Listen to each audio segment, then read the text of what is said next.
Mm-hmm.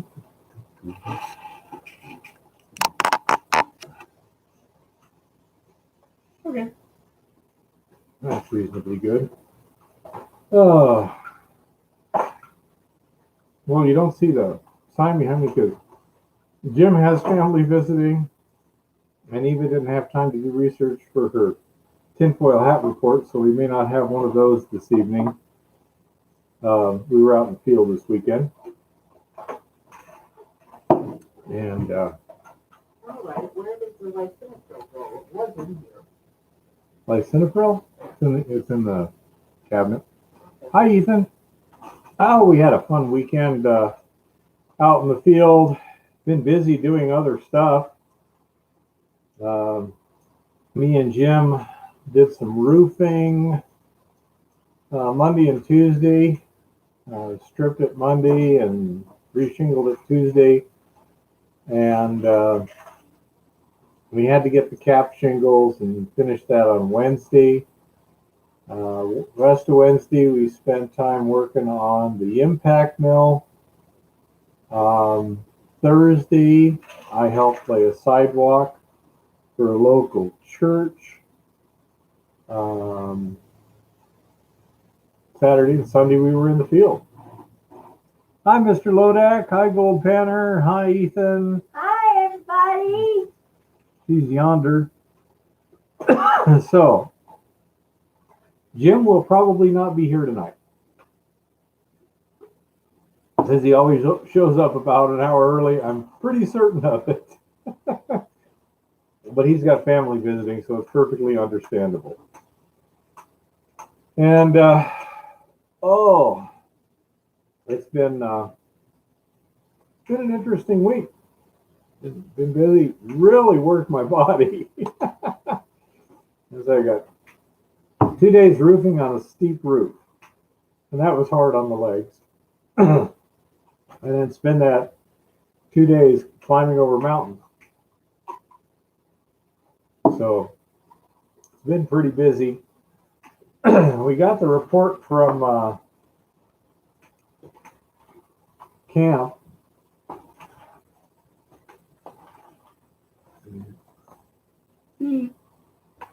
And so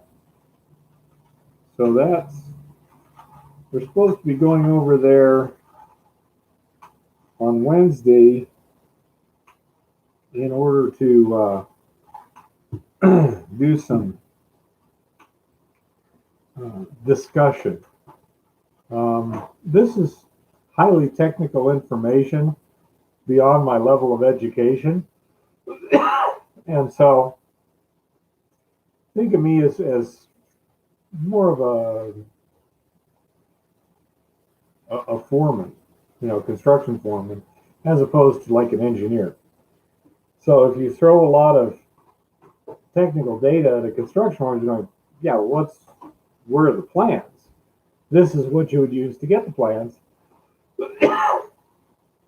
And so I need some more information and clarification. And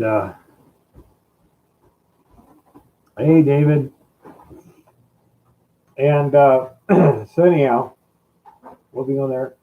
Unfortunately, hey, Jason, Flower Gold, got your package. As a matter of fact, this is a polycrystalline garnet here, and this is a really cool looking crystal. That's quartz crystals there and everything. Very, very pretty. And he also sent me some pay dirt. What was it? Black poison? The package was awesome. It was amazing. And Bear utterly failed at panning that amazing black poison. I did not utterly fail. Several times. However, I was trying different stuff, and it was more difficult than I anticipated. Surprisingly so. So I really appreciate that, Jason, because I've still got all the garnets in it. It is so pretty. And so I've got a lot more fun to do with that, to try different things. But it's very, very helpful. Thank you, Jason, because it does behave a lot more in a lot different ways. He can have the gold in that. I want all the beautiful garnets that are in the black sand part. It's so nice. Yep.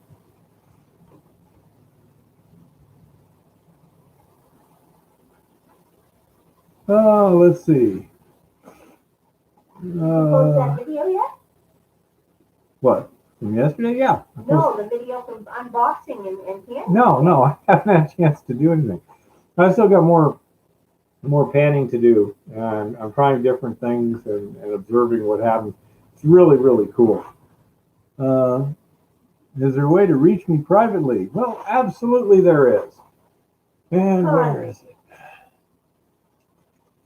That's one of them right there. Okay, that's my email address. And you can always go back and just freeze frame it if you need to.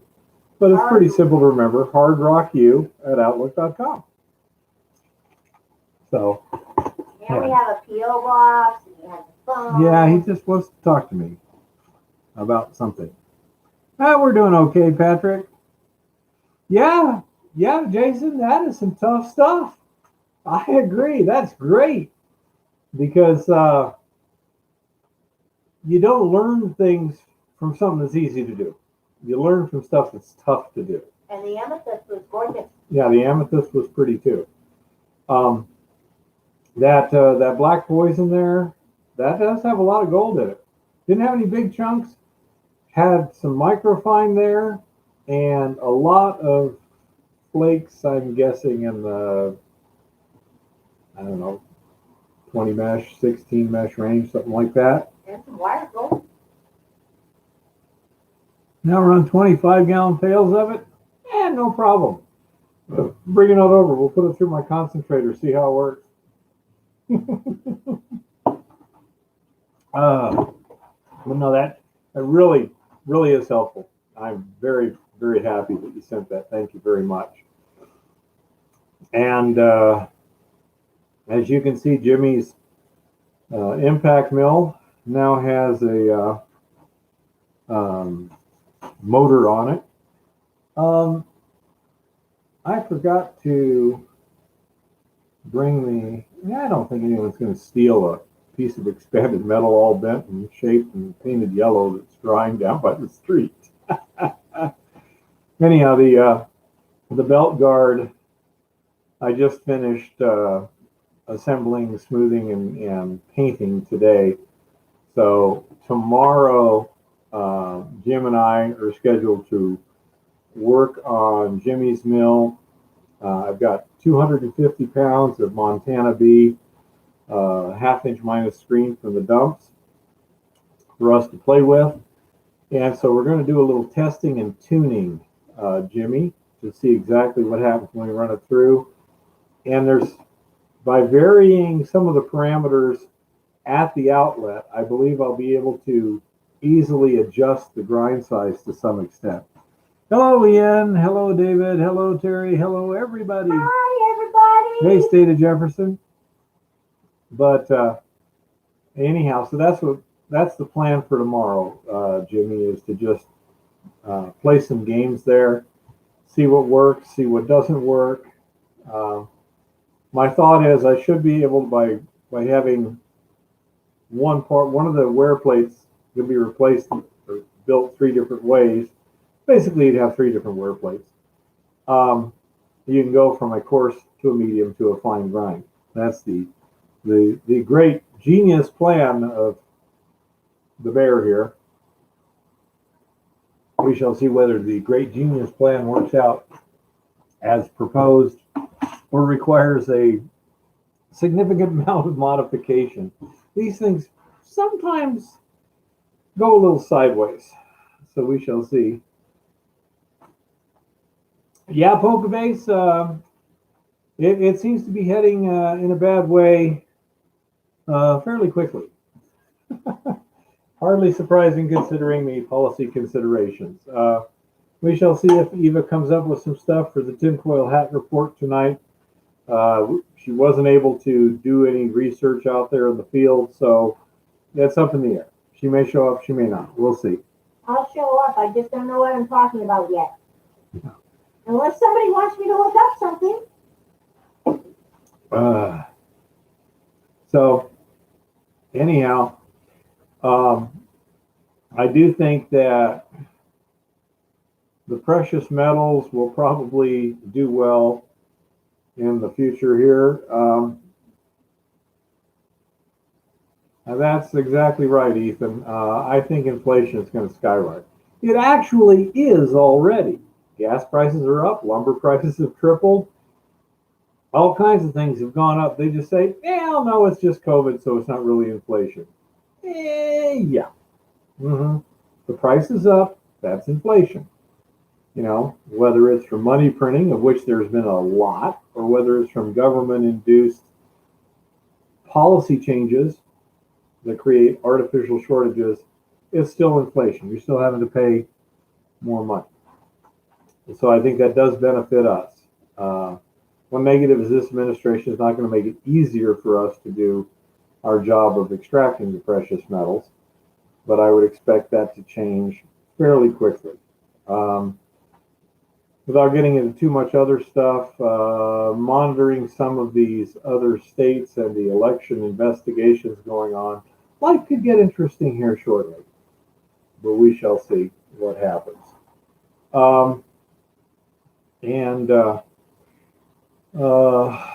It is nice to see the smile on Eva's face when she's out in the field. She really, really, really likes being out in the field. It's quite amazing. The average person, to say nothing of the average woman, would not like to go out in the field and sit in a pickup truck while I go climbing over mountains. She enjoys it. She likes the scenery. She likes the vibe. She likes just being out there away from everybody. I mean, we were gone for 2 days, saw that many people. I saw an infinite more number of deer. Anything divided by 0 is infinity. But I spooked a herd of about 15 deer. I did not think about it quick enough to take a video. I apologize, folks. It was just one of those things where I just didn't think about it.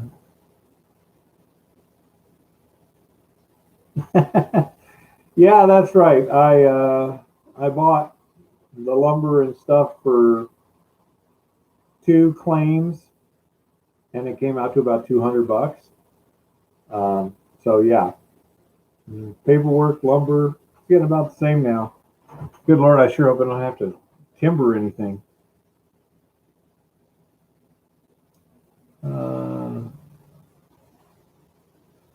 Wow, I can't see that. There's my glasses.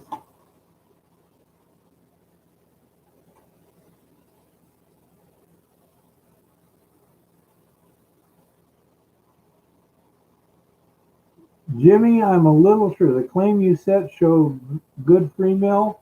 I think you're asking a question. The answer is at this point, no. It hasn't shown a lot of good free mill. That's not surprising considering the location and the mineralogy around it. I expect the super fine, annoying gold right there. We're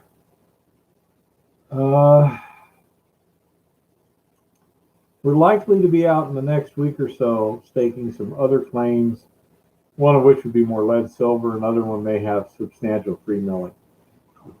By the way, Jimmy, I don't know if you've been listening for a little while, but your mill is going to be undergoing some testing and tuning starting tomorrow. All the pieces are basically done. The just little couple pieces of gravel that were there that I sent through there initially seem to be coming up a little coarse, so I've got the materials for some modifications, and we got 250 pounds of ore that we've got to play games with here. I got more out at the ranch, but I brought back 250 pounds with me today.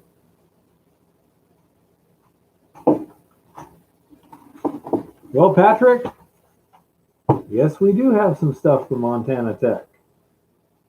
And the problem with this is it's a bit technical, and as such, I'm not, it needs to be a little simplified. Like, where's the um, liberation point for the iron oxides? Where's the liberation point for the, okay. If you need you, I got your phone number, Chris. Chris also has some family or friends or somebody visiting him right now. So I'm kind of having to run it myself today. But we do have, so they have these analyses like this, where it tells us what the concentration of various minerals are in the ore. Now, these minerals are determined as the electron beam scans across. It's getting basically atomic returns. It says there's this much sodium and potassium and this and that and the other. And so when it scans across, and this is actually kind of a micrograph, as it's scanning across, certain minerals have certain ratios of certain elements. And so it can say with a high degree of certainty, I never find my glasses. Well, they were here somewhere. Good Lord. Okay. For example, in this one, the pink is dolomite and kind of the light violet is quartz. So as they're scanning across, they're actually imaging a cross section. They take the granular sample and embed it in epoxy resin and slice it and polish it. And that very flat surface is what they scan. And it gives them, say, the ability to analyze it in detail. And then let me show you just how much detail.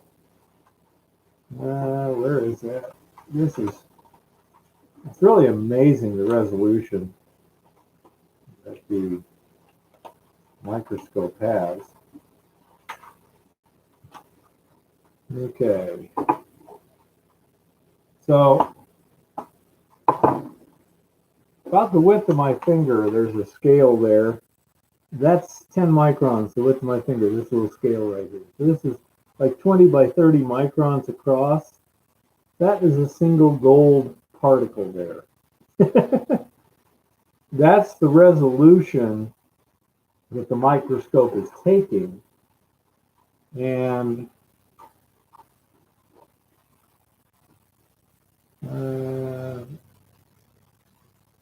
there's remnant iron sulfide in the concentrate.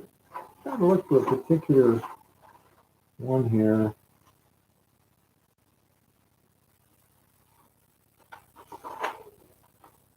But anyhow, so I'll say there's a lot of data here. It's very granular, very specific, and highly technical. Say beyond my level of education. I'm gonna go over there, and they will educate me on that. Oh, there you are. And so I'll have some information. Unfortunately, they will not allow me to videotape the discussion. Okay. We are planning on making some concentrate on a Mosley table, and that I will be able to videotape. So that might be kind of interesting. And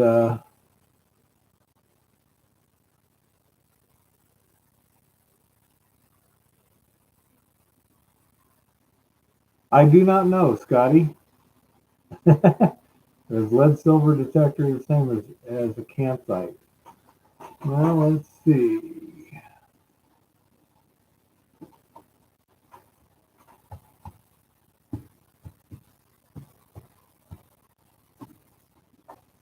Acanthite silver sulfide. Yeah, it should, if it'll detect silver, it should detect acanthite. But anyhow, so I've got that to do this week.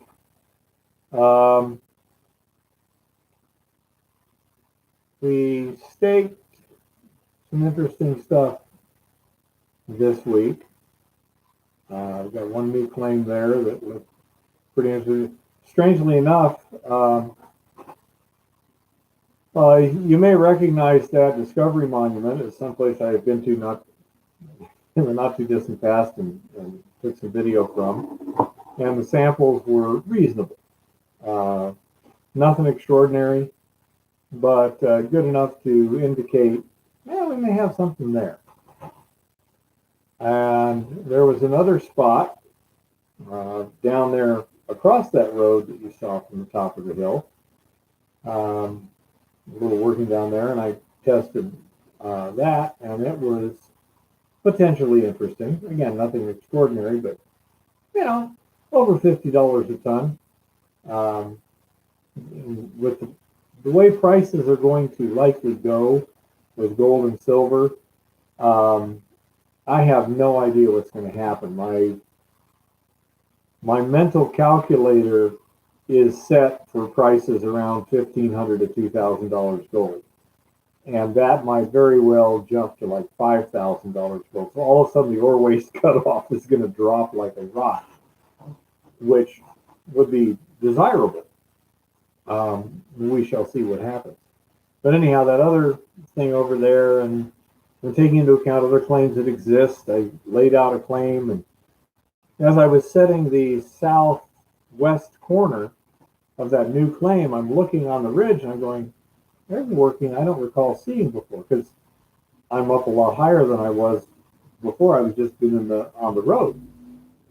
And so the next morning, after setting another stake, I wandered over there and took a look at it. It's just barely on the claim that we were already staked. By barely, I mean 100 or 200 feet. I mean, it's not that, but it's fairly close. But it is definitely on it. And so that's real cool. A threefer, one claim, 3. Took samples of the new prospect there, and theoretically they've been sent off today, and we should have some results. Too late to do any good next weekend, but pretty good. And so I think what I'll try and do is do a video where I show some of my research techniques, and then pick a spot on a map that I'm not interested in, but just to show people, then show how I lay out the claim, and then I've already showed you how I actually set the claim posts. Using handheld GPS, it works pretty well. It's pretty easy to do these things now. For those of you who aren't sons of cartographers and such, I can understand setting waypoints. There's nothing wrong with that. On the other hand, all I need are the coordinates, and I can walk myself right to it pretty effectively. So that's what I do, and I just write the coordinates as you saw on the claim post, or at least the last part of the coordinates. That's all I'm, paying attention to. Things like degrees and minutes are not changing too often when you're walking. So, and anyhow, that's what's going on there. So I thought I'd make a video kind of showing the whole process start to finish on claim research, layout, and staking. Let's see here. We predicted today's date as a high on the stock market 3 months in advance. Unexpected ones rolled up today. Was it a high today, or did it drop at the end of last week. Not sure. There just seems to be uncertainty everywhere. I don't see any reason for the stock market to be going up anytime soon. There's just, no matter where you look, there's one question after another. And questions are not what stocks like. They like comfortable predictions. I don't think anyone can make that. Well, good for you, Poker Face. I would agree. It's not going to go much higher than this for a while, in my never to be humble opinion. Well, actually, I had a note. What was this for? That was the, when I talked to the lady at camp setting up the actual time. That's what that is. It's a very nice little self-cleaning notepad after a while.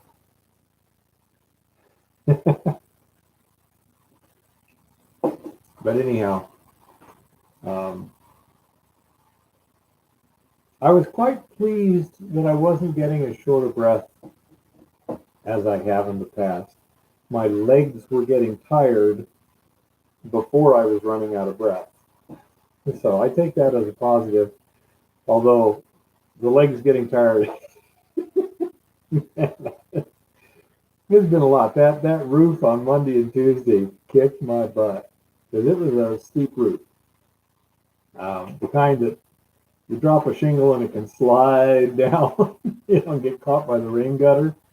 So it's a fairly steep roof, and you use a lot of muscles all the time just to keep your position and such. So getting a lot of conditioning there. Not sure what discussion to go to at this point. Well, I have a little question for you have at some point on the current inflation system. I'm sure people would be happy to hear it, little one. Just let me finish doing my business here. And one thing in this report, for example, that's interesting is on this chart, green is gold. You see, these are actual gold particles. You notice the shapes and everything?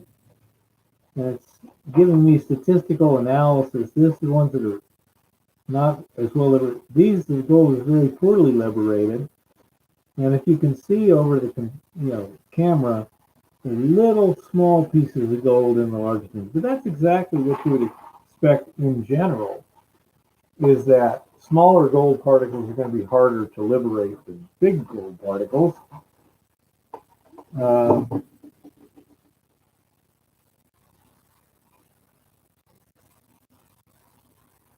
Yeah, Ethan, how much extent is this potential copper ore? What's the volume of mineralization? As a general rule, copper is not, you have to have a bigger deposit to make it worthwhile in general.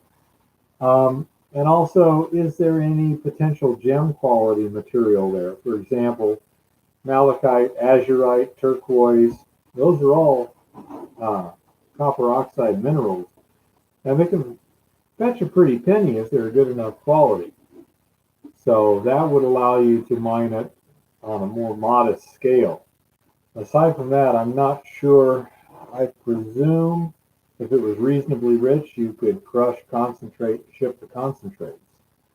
But you'd have to look at the economics of that, make sure you have a buyer that will purchase what you're selling, what the price is, et cetera, because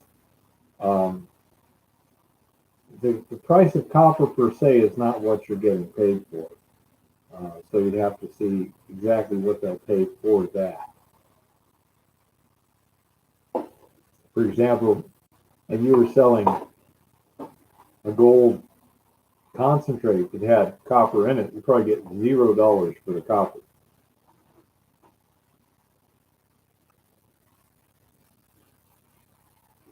Okay. Well, Ethan, if the 3.5 foot vein, that's good. Is it horizontal or vertical or somewhere in between? If you've got enough gold to mine for the gold alone, that could be interesting. For example, you might be able to make a gravity concentrate and then, or even a flotation concentrate, and then gravity concentrate the easy to recover gold and then sell the rest to a refiner and get a credit for the gold that's in it. And that would come in the form of a check, which is then taxable. But the stuff that you've recovered and put into your safe is not legally taxable until you sell it. So you could legally stash that away with no one the wiser, and there's not a problem. You know?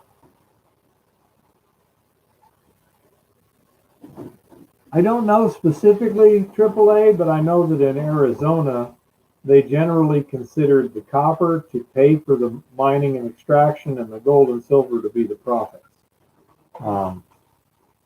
Nearly vertical. Okay, well, in the case of a nearly vertical vein, you have, if you're doing it by hand, you can keep very little waste because, 3 to 4 feet is about how wide you need.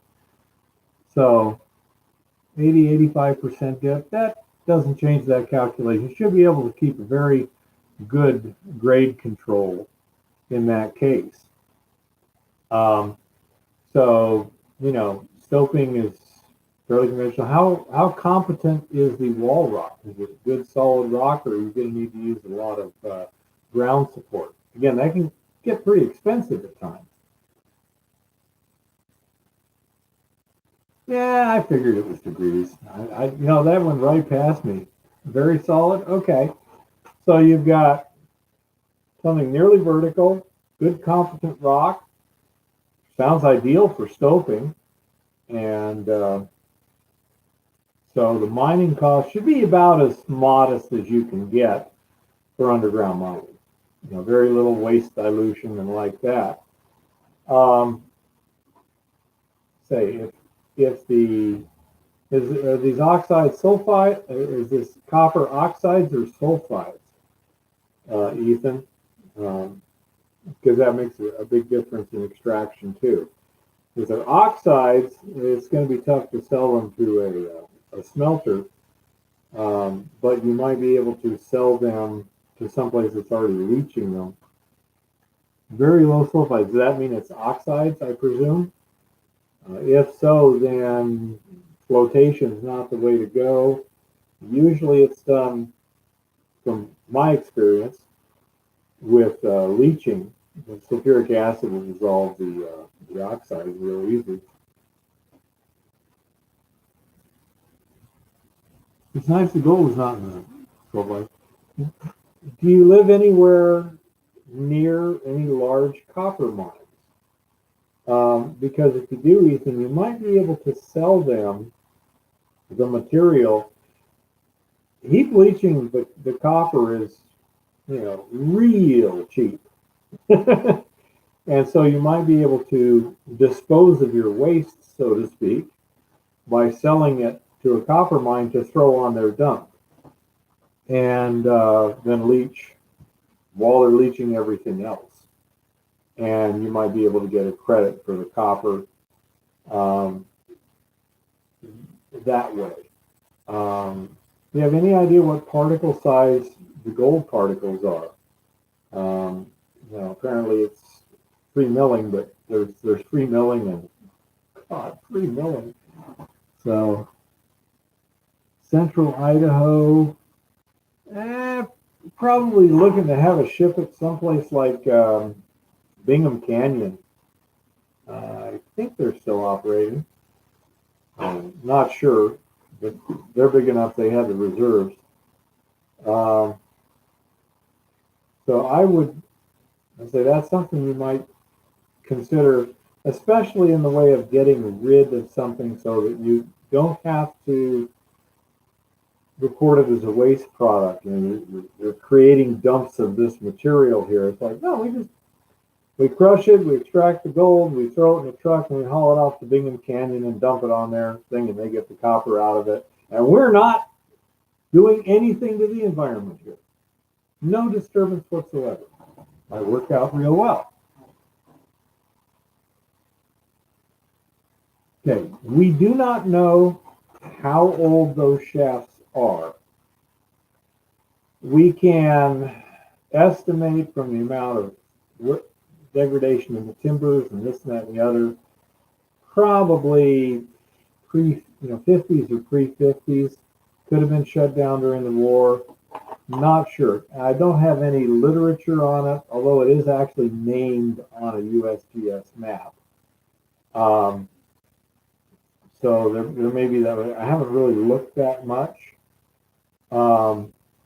The stoles inside seem to be quite competent. As you can see, those rails heading down into the one decline are in good shape. We'll probably be removing those to install a different haulage system if the more detailed sampling justifies it, and we could use those to help on that other decline to firm it up. The what we call the middle decline there, the one with the gate over it. It is going to need some timbering in the long run to secure that portal, but right now it looks fairly secure. So we probably won't do anything until we decide whether or not we're going to actually start trying to produce out of that. If we are, then we'll probably start at the collar, work our way down, pull up the old rails, put in new timbering near the collar, and then continuing the new rails and ladder down as we go. It would be smart to do it kind of all at once. And I'm also noticing that the wood that I'm looking at has showing vastly different amounts of degradation. Clearly different species degrade under those conditions at radically different rates. There's stuff you just snap like this, and there's other stuff that, ooh, no. It's about as tough as it was when it was first sawn. I'm not sure. Okay, so Mr. Lodak says Bingham Canyon is still fully operational, Ethan. So when you get into more detailed planning, you might consider, say, disposing of your art. If you can just get a credit sufficient for the transportation, that might be a way to get it permitted. Again, I don't see anyone getting anything permitted in the next 2 years, but it takes a long time to get these things figured out anyhow. So it's not a huge thing. After 2 years, I think all bets are off. The whole situation looks so unprecedented, at least for this country, that I have no firm opinion on how it's going to go, except that there's going to be some bad things happen, because at this point we just can't avoid them. Just don't know how bad and in which direction. So we was coming up with some stuff here, I guess. But the regulation, I do not think is going to change until we have a change of administration. No matter how bad the economy gets, how catastrophically people are hurting for money, I don't see the people currently in charge saying, whoops, we made a mistake, you turn and hit the gas going the other direction. Don't see it happening. So, kind of figure in the next 3 years, you've got to keep it under the radar. Hey, Busted, how's it going? Hi, Busted. And so that's, one of the options that everyone can consider. For example, if you're doing dumps, you might call it a environmental remediation. Yes, we're removing all those nasty heavy metals from the dumps and selling them. You know, um, so it's a definite thing to keep in mind when you're trying to figure these things out and how all the parts and pieces fit together to make it potentially profitable mine. Currently at Montana B, which is where you saw those declines. If you go back to last summer and look at some of the videos, it says Montana B. That's what we're talking about there. Uh, so,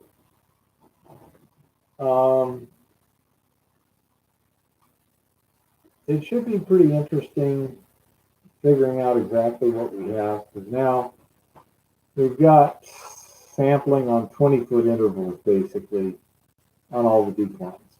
So we have a rough idea where the decent looking ore is.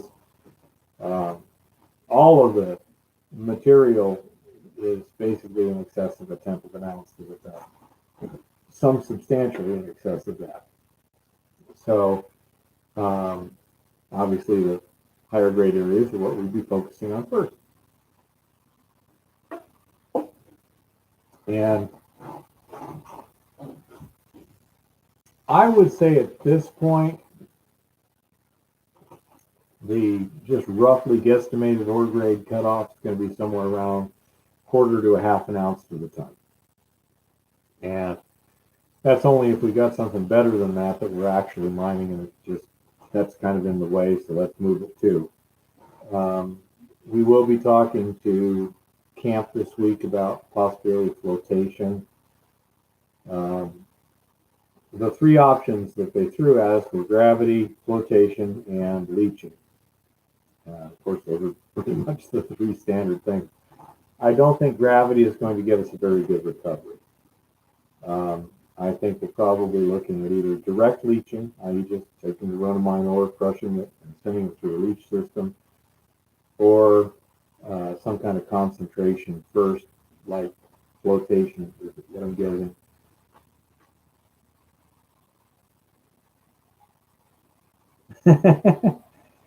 Well, you know, Busted, you do good work, and you're playing the internet game, and I admire that. You're doing a great job.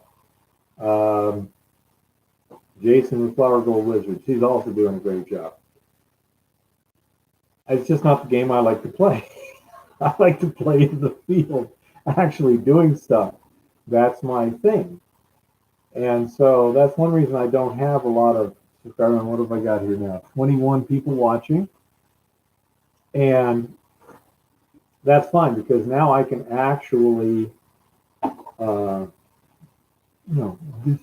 was that just showed up? Yeah, that's right, Ethan. It just showed up here. And I saw a little notification. Let me call it up on this other computer.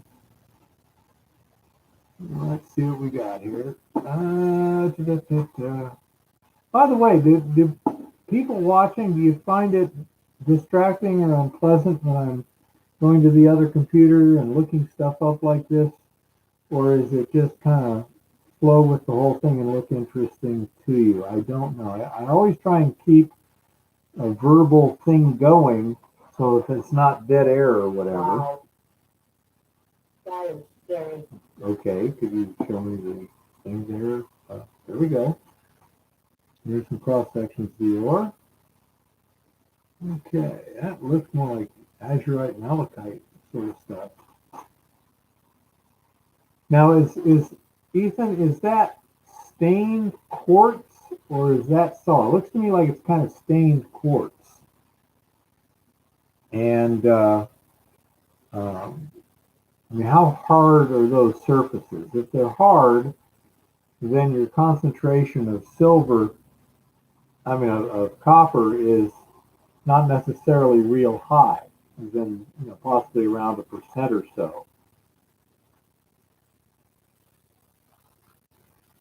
Thank you, Patrick. I appreciate it. I think people like to see the process of investigating these things and see how it all works out. So, Ethan, Picture one, is that essentially copper stained quartz? Very pretty, blues and greens. Someday I'll get the picture in a picture thing so I can actually show you what we're looking at here. And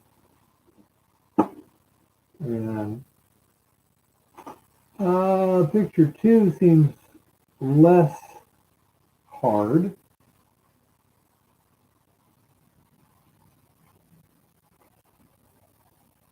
Ooh, that looks like bornite. Man, if that's full bornite, that's some serious looking stuff. That's beautiful. Yeah, you definitely need to get that analyzed in the laboratory. So basically, how hard is it? Can you take a knife blade and scratch it? If it scratches easily, it's some of the more softer minerals. If the knife blade just kind of scratches over it, then it's probably quartz. Yep. Does the Merrill-Crowe process scale down if appropriate for the ore? Okay. Merrill-Crowe is, as far as I know, specifically a method of precipitating the gold in solution out of solution by using powdered zinc. Okay, it's quartz. Okay, I definitely want to find out what that is, Ethan, in terms of concentration. Hey, smoking. And Merrill-Crowe works. I mean, you have to kind of, as I understand it, degas the liquid some so you have a bit of a vacuum you pull on it.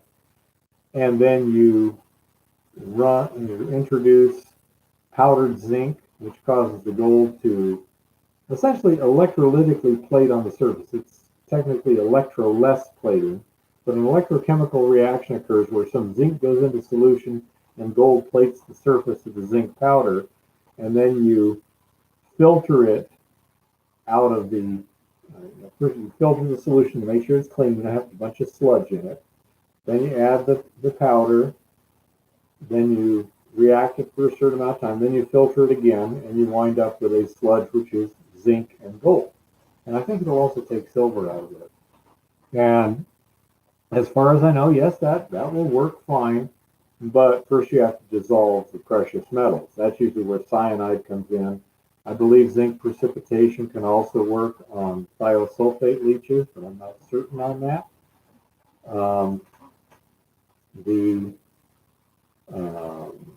The new method by, I think it's Clean Mining of Australia, they were using some kind of a chemical and precipitating the gold. It did not look like powdered zinc to me. It appears to be more like a sodium metabisulfite sort of precipitation where you're putting in a clear liquid and it's becoming dark. Okay, so it's precipitating something from two clear liquids. That's not like zinc precipitation. So I think it's probably like a sodium metabisulfite or something like that. And I know some stuff, Argonaut. I wish I was a lot more knowledgeable than I am, but oh well. You know, I'm having fun. Somebody asked me today, he said, you know, they were asking, when are you going to get rich? And I said, probably never. Said, when are you going to be successful? I said, I am now. I'm happy. I'm comfortable. I have a roof over my head, a woman I love, interesting stuff to do, and still have some time to go fishing. I mean, to me, that is successful. As Eva says, I just want you to be happy. You know? So, I consider myself to be successful. I'm not wildly successful. I'm not rich or anything like that. But my life is good. And thanks a lot to you folks, too. I mean, it's a lot of it's thanks to you. And it gets even better when we get boxes of rocks in the mail. with amethysts and pretties in them. So, and don't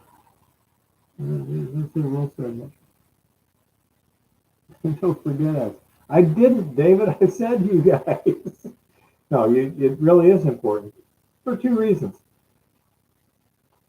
number one, there has been times when your support has been very, very important. When I was up in Idaho and didn't have the money to get back to Tucson, somebody donated there. Last summer when I was needing my heart rebuilt, you guys came through. And see, without that, life would have been a whole lot more difficult. But I think I credit my success to two things. Number one, work ethic. Number two, her. Okay, she's given me perspective and things like that. Wait a minute. Why did I get demoted to number 2 here? Hold on. Man, I screwed that one up. Hold up. Hey, Badradine, glad to see you have you're back again. Hello. I did smoking, but there was something weird about it. It didn't want to unpack very well, so I wasn't able to really look at that video. And so I'm not sure on that one. From the description, it sounded pretty good. It's been a bit hectic.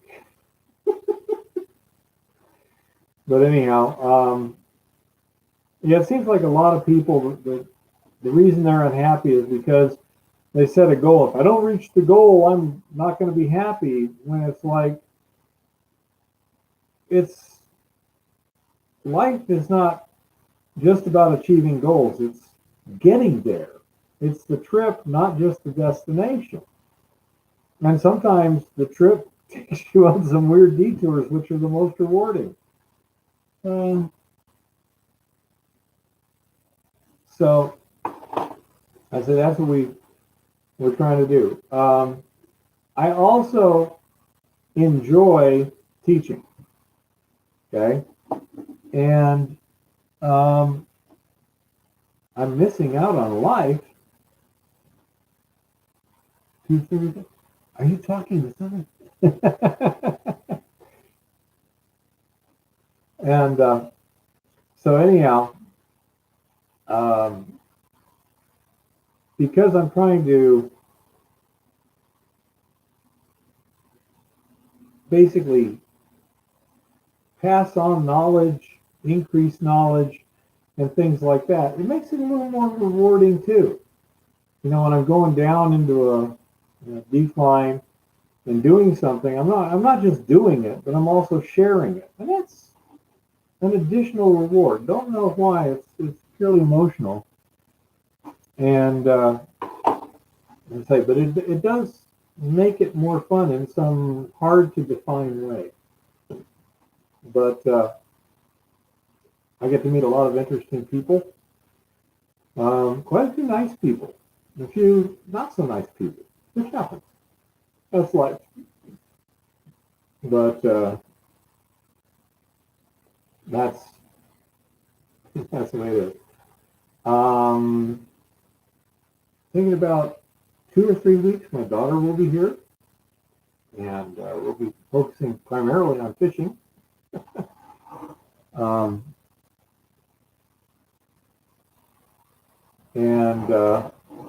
Bucket list. Yeah, there's nothing wrong with the bucket list. Just don't let it control you.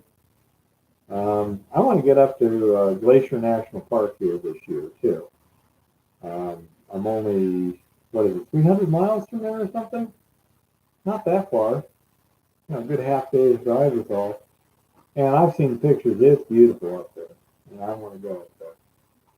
But we've got other stuff to do too. What's the safest way to dig out a collapsed mine shaft decline? One part of the vein has what appears to be a collapsed decline. I like to dig it out and see the vein face down below. Okay, the safest way is digging it from the top. When you're digging from underneath, it can get pretty challenging and technical. So if you've got a decline but you're at the top of, shouldn't be a problem, just a lot of work. Well, that's what ropes are for, Ethan. It's like those 2 declines that you saw earlier. I did what I was going to do without a rope, and that's it. I'm not going to get in there where I'm digging out to where I can fix things until I'm secured, so that if it collapses under me, I don't just go down the hole, because that's a very, very real possibility. Um, there was one time when I was in Oregon a couple of years ago where I went down a shaft and there was a level, but I was pretty confident the shaft continued on down, and that the muck pile I was standing on was being held up by a bunch of timbers that were all just jumbled together like pickup sticks. And so when I was on that muck pile, I was still roped up. I mean, I was hooked up. So the muck pile goes, I'm just going to wind up hanging in free air and rearrange to ascending as opposed to rappelling, and go. Make sure you can do that while hanging in midair. Okay. When you're going down a mine shaft, you have to assume you're not going to wind up someplace where you can stand. Okay. So find a good sized tree. Over in Oregon, the guy had some big trees in his yard, so I got to rope up one of those so I could re-practice my technique. Because it's been a year or two since I'd done it. And I wanted to make sure that I could both physically do it, I had the equipment I needed, and I remembered everything I needed to do.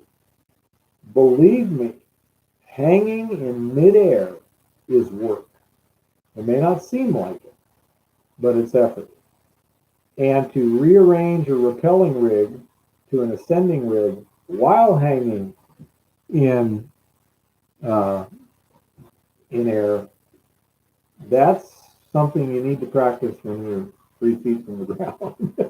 So if things go wrong, you go, honey, get the ladder.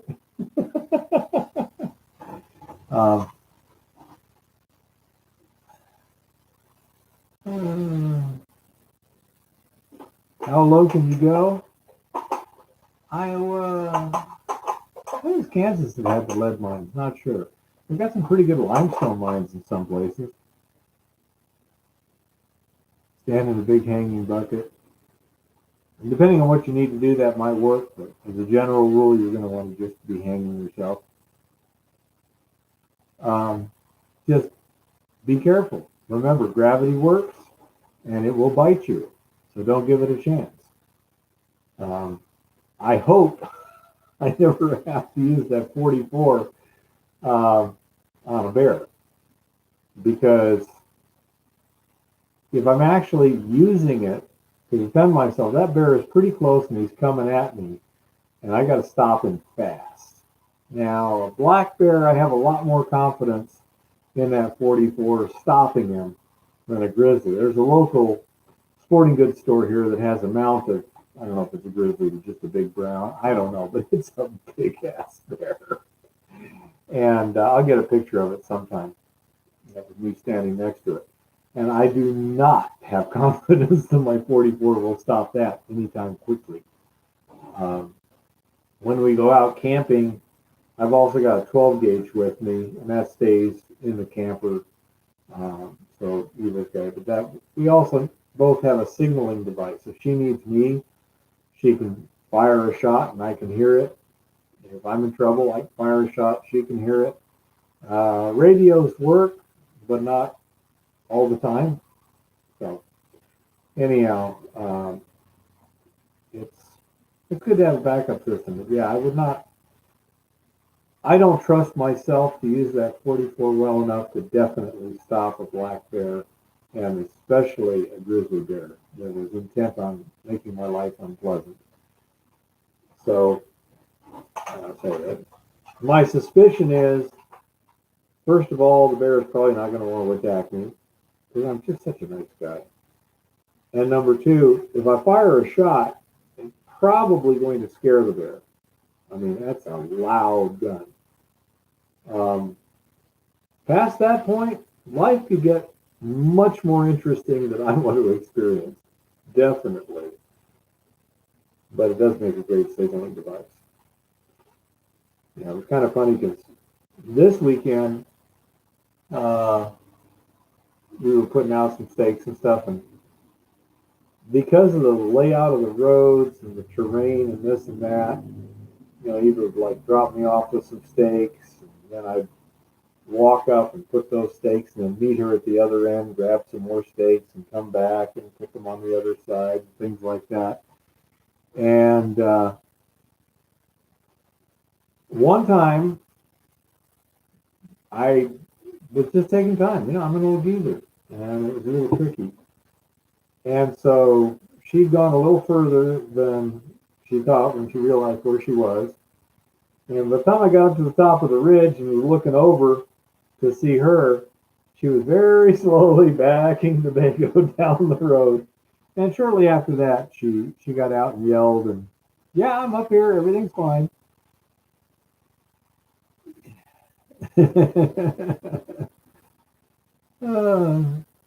500-pound cinnamon go through my fifth wheel last year. Yeah, one thing I'm pretty comfortable with is the minor Bago is going to be very bear resistant. Welded steel tubing for a frame, 050 aluminum, everywhere, screwed it on. There's either 3 or 4-inch centers on the screws, and the steel frame is on 2-foot centers maximum. So, and there's only 2 small windows on the sides and one definitely too narrow window for a bear to get through on the back of the door. And so my suspicion is that would be a pretty tough can for the bear to open. And it'd be even tougher with the 12-gauge slugs coming out of it.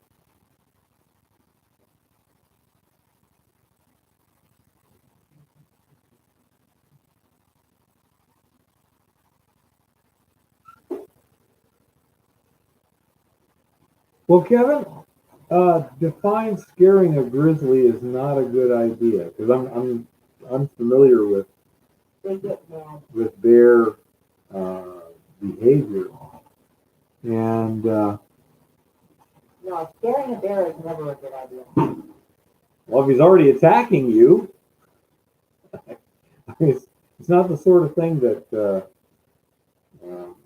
you'd start with. And my brother says the best thing to do basically is, first of all, make some noise so you don't startle the bear, but also just keep about your business. Look occasionally so the bear knows you know he's there, and but don't stare at it, don't move toward it, things like that, and basically let it know, I know you're there. I don't have any problem with you. Let's just go our own separate ways. And that'll usually work. It's the times that it doesn't work that you have to worry about. Grizzlies attack when they're scared. Okay. Yeah.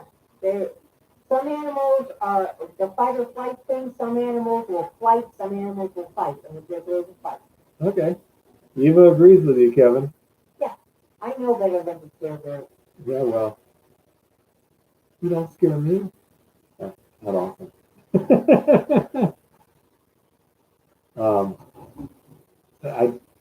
So far, the elevations we're working at, I don't think we've got too much to worry about from grizzlies, although definitely black bears are a possibility. Haven't seen any bears. Haven't seen any bear scat. Seen tons of elk and deer scat. We found I should have brought that skull in, huh? Found a deer. It's got the antlers and the skull cap. The rest has been gnawed away. And I was guessing either wolves or a bear, but I'm not sure. Any of you guys happen to know, would that be something that a bear would do, or probably just wolves? Because I know they got wolves up here. Haven't run into any yet. Haven't heard any yet. But I know there are some up here. And it's pretty cool. This is a 3-point 3x3 deer skull. It was kind of cool. Gosh.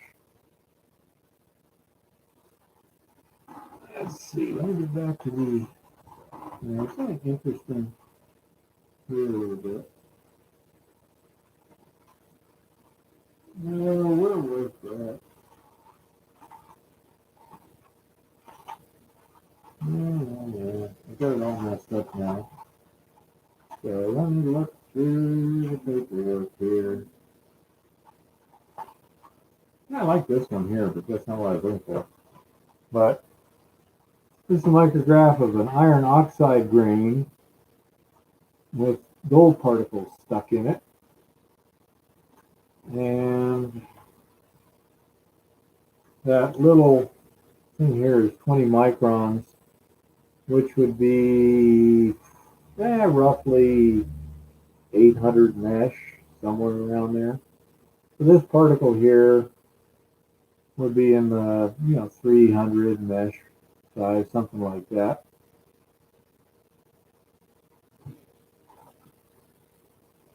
And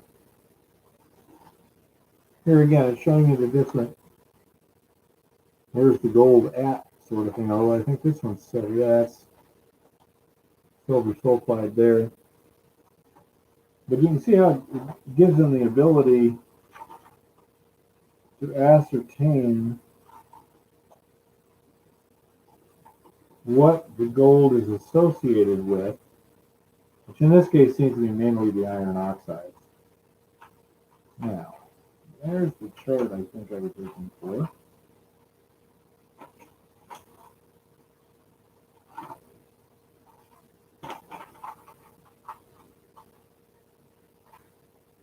Now this is, you're looking at the minerality by sieve fraction. Up at the top here shows you the sieve size.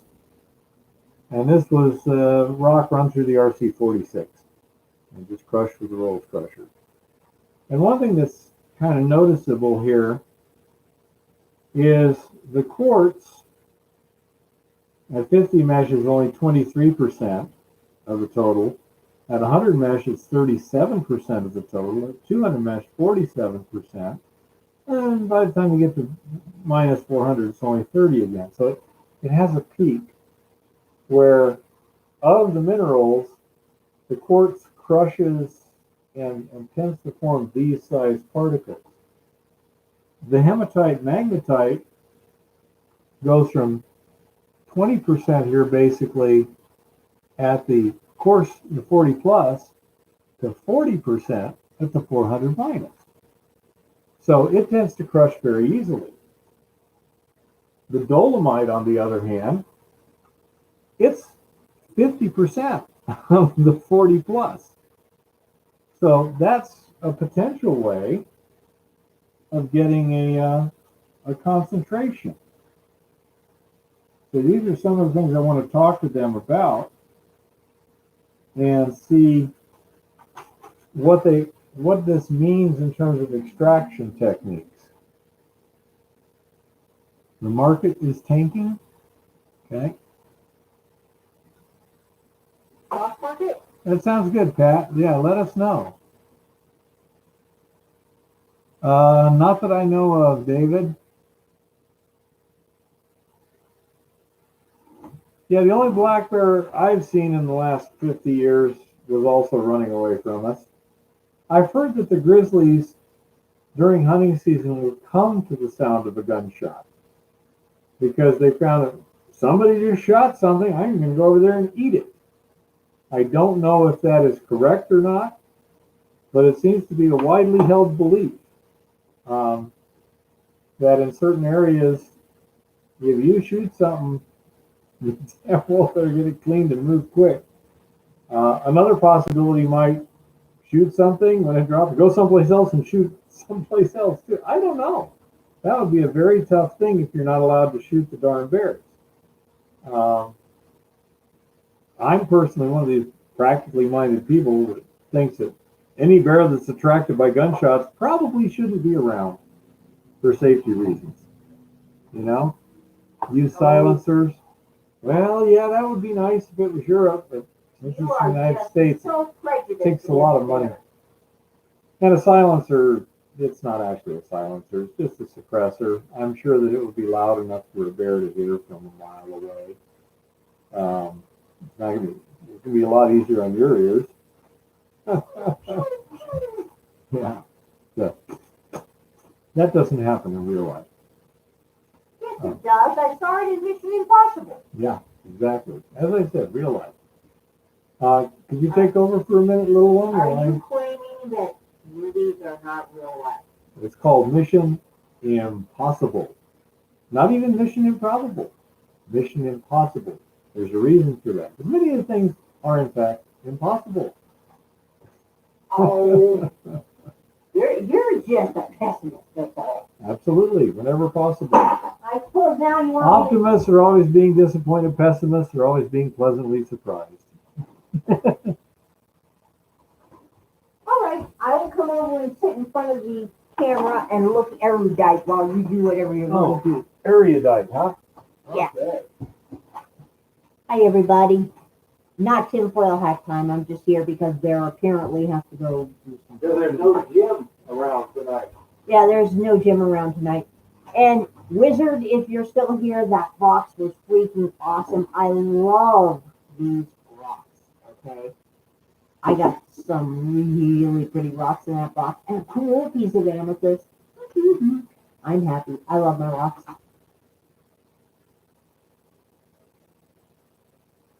Yeah, the market did go down a little bit. And hello, Badgerdine. All the markets went down a little bit, except commodities, which has gone absolutely vertical. It's like amazing what happened with commodities this week. Oh, it's a staggering stuff. Hello, Patrick. Hi, Mr. Rodak. Hi, everybody. I can't look at the camera and read at the same time, dudes. Sorry. Unlike Bear, I don't have eyes that go in different directions. I don't have that superpower. Ooh. Yep. The S&P is looking pretty nasty. The Nasdaq came down quite a bit, and Dogecoin had a major dump while Ethereum exploded. But then Elon Musk came out and said we can now invest Dogecoin in his latest moon satellite. So Dogecoin really will go to the moon. Oh. I am looking forward to that. I'm going to go get that. Bear is Guard. going to go get something. The guard I built and painted. Sitting down there literally by the street. Yeah, you better go get that before somebody takes off with it. They might think it's recyclable metals or something. Yeah, this is probably not a problem. Yeah, that's true. No, these rocks that Mr. Wizard sent are really, really pretty. I got all kinds of good rocks. Ooh, I would love to get some more rocks. Yeah, Ed, the market does correct on a fairly regular basis. Yeah, this was designed and made by my bear. Sterling silver and labradorite. And he got all the pieces at the Tucson Gem Show, and he designed it, put it together for me, and I've been wearing it ever since. And it is the envy of all the buyers at the Gem Show. Every time we go to the Gem Show and buyers see it, they're like, ooh, I want that, you know. I mean, it's only several ounces of sterling and some gorgeous labradorites. They have a really beautiful flash. And Bear has a mysterious device. That's your belt guard, Jimmy. I like to use yellow because it goes well with my normal blue color. Yellow indicates either something you can lose or that can be dangerous. Yeah, Bear made one piece of jewelry in his life, and it is absolutely gorgeous. I mean, it is beautiful, beautiful, beautiful stuff. Oh yeah, he do design. We do design it. I mean, he's actually he has very good taste. I don't know why he doesn't make more jewelry. but I love it.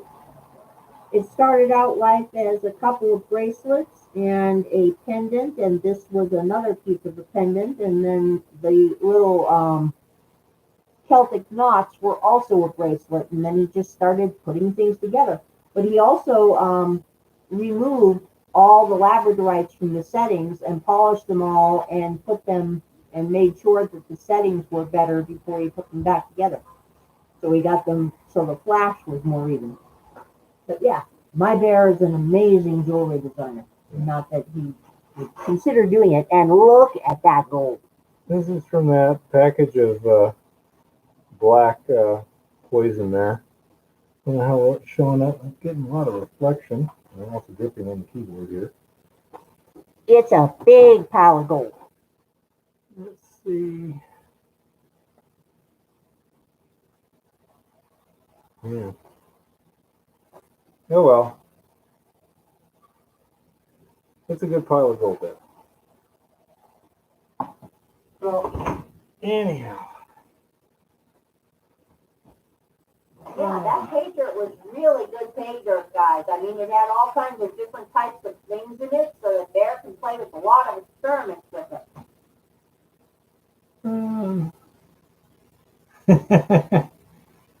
David, I suspect more than one person wants to date her. Yeah, y'all say that until he goes and dies on me. Then y'all are going to disappear. Gonna go poof.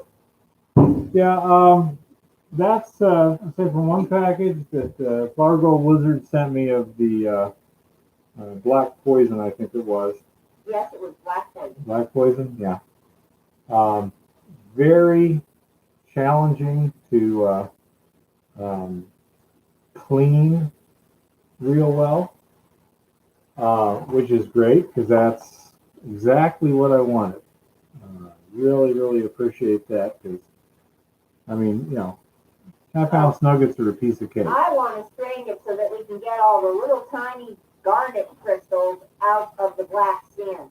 Because I want the little tiny garnet crystals. We'll work on it, little one. So, anyhow, she gives me a lot of credit for the necklace, but again, it's all just pieces that I disassembled other jewelry and then rearranged. And it's kind of interesting. I've never tried silver soldering silver before and stuff. Well, it's not just that, David, but what I'm used to panning is the microfine stuff, and it really behaves differently in the pan. It will stick where that stuff won't. That stuff will move where the microfine will not move, and vice versa. Different things will move them or make them stick, and so it's very helpful. It's kind of like you're going to be a driver, and okay, here's a sports car and here's a semi truck. You know, they drive differently. It's still driving, but there's a big, big difference.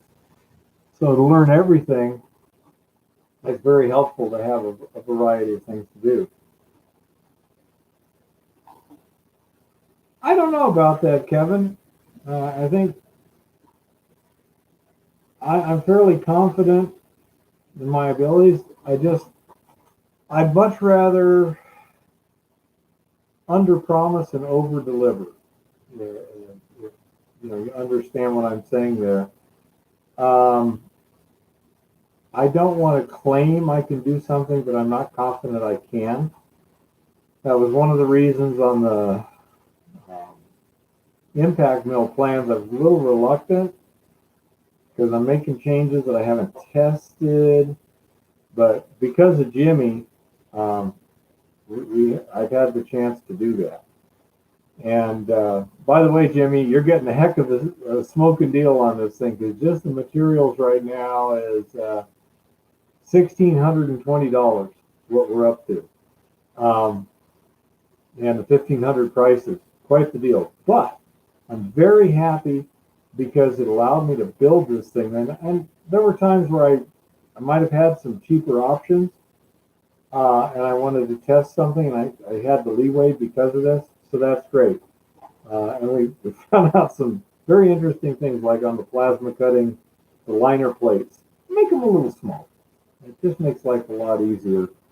Can't bluff at cards. No, I'm not a good liar. I'm not. That's not my forte. Trust me. I'd be a horrible con man. He stinks at it. He really does. Yeah, she can read me like a large textbook, you know. But You want to know how bad it is, people? This dude designed probably one of the best kettle corn cookers you can find anywhere. And I mean that. His kettle corn cookers are amazing. He could sell them all over the place. Lots and lots of people over the years have asked him to buy his kettle corn cookers. And he sits there and tries to talk them out of it.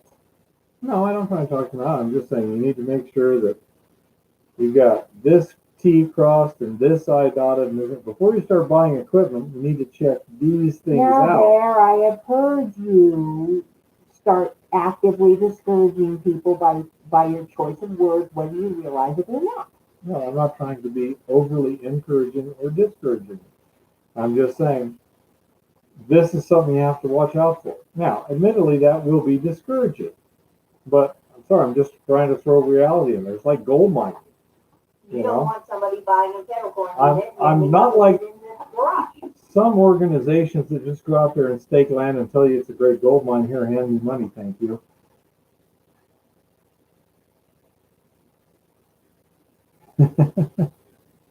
um, so that's just the way I am. I don't care. You know,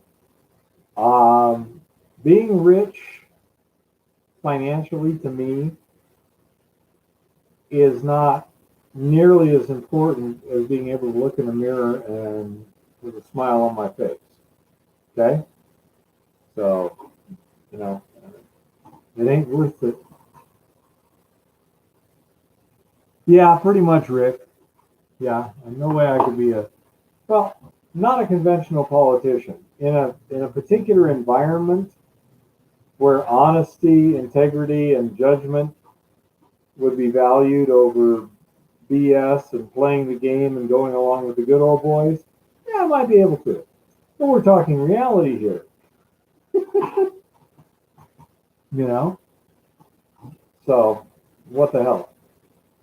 But yeah, and those of you who have discussed in more detail the plans also know it's like there's two of you there. One's waiting before I even consider accepting his money and sending the plans just yet.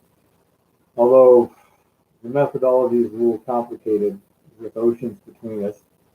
The other guy, I'm like, as soon as I get this one up and running, test it out, and everything, and I get the plans reworked, I'll send you a whole new set of plans, you know, for freebies. Because the first ones were kind of conditional, you know, in case, yeah, this may not work exactly right, etc. And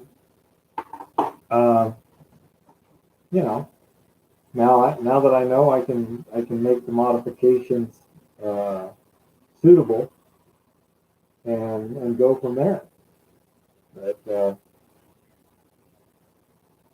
the wear liner plates, there's a little bit of changes to make there in terms of making life a lot easier.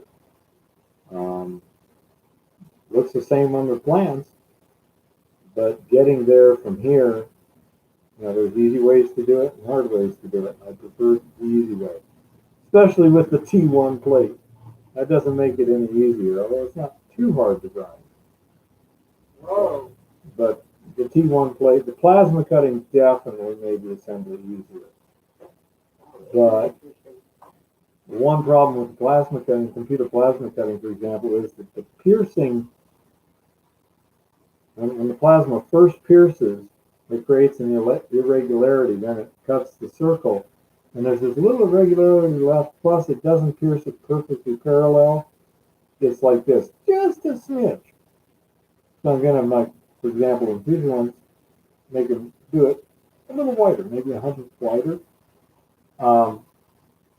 And those liner plates, again, they tend to fit really tight and have to be kind of customed in.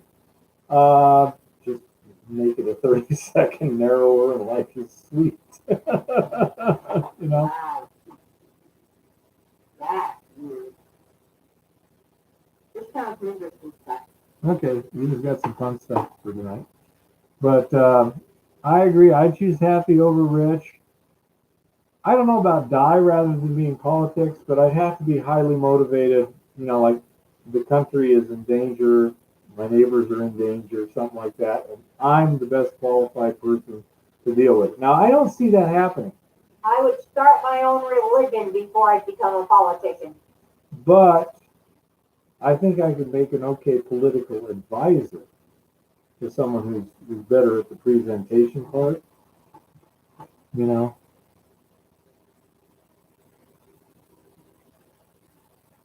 Yeah, Rick, I say it's definitely getting there. The set of plans you're going to get, you'll be glad you got them rather than the first set. Matter of fact, if I have an extra first set, I may send that with it just so you can see the difference. Before and after. Chris Georgie had some useful ideas on formatting for clarity and things like that that I'm taking into account, which I think will be helpful. But what's critical is the things I've learned in terms of actual assembly, etc. That'll make things easier to actually put together. That's more critical. And I found a couple of minor errors too. Where that part's not big enough. What happened? One case I know. The other one, I have the faintest idea. And Jim came up with an idea. He says, why is this part made in two parts? So there's a little angle like that. And when I look at it, it's like, you're right. That is only a quarter of an inch different. Make that in one part. It'll make life a lot easier. Absolutely. So, Jimmy's really helped us all out on that by funding this first one. And by next week, we should have some real results. We'll see the production levels and the grind sizes. I've got plenty of material to run through. I just grabbed what I could fit in my truck this time. I've got like 4 times that just waiting right now.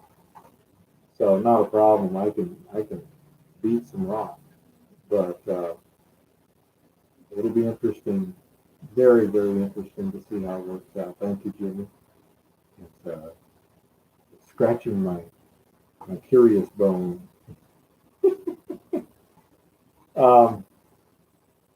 Good Lord, woman, it's almost time for the tinfoil hat report.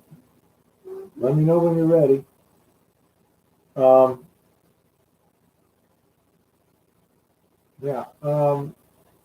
haven't seen Zioxio lately.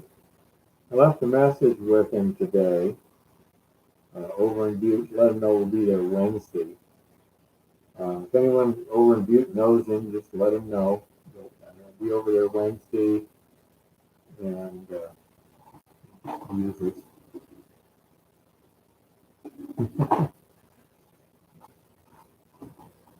And so that's basically it. I hope everyone's finding the videos that I am able to post, and they'll be getting more frequent now, helpful, useful, and interesting. Okay. Beam us up, Eva. Well, it sounds like a tinfoil hat being installed. I'll let Eva take over now.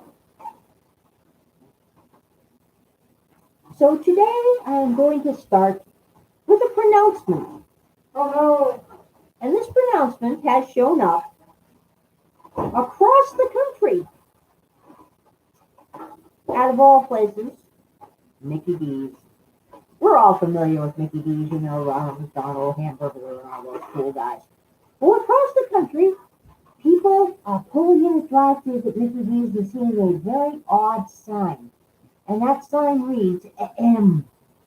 We are short-staffed. Please be patient with the staff that did show up. No one wants to work anymore. Yeah. that has been showing up at Mickey D's across the country. I'm pretty sure McDonald's corporate is a little upset by this, and it's probably more prevalent at franchise stores rather than corporate stores. I would think.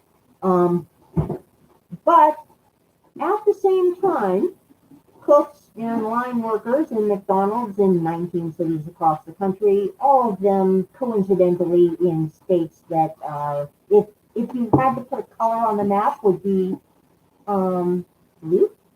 Yeah, blue is the word we're looking for here. Very blue and depressed states. Are planning to walk off the job on May 19th, the day before the stockholders meeting. They're demanding that Mickey D's go to a $15 an hour minimum wage right now, immediately. Don't wait for the federal government to raise the minimum wage. Because McDonald's made $5 billion net profit last year.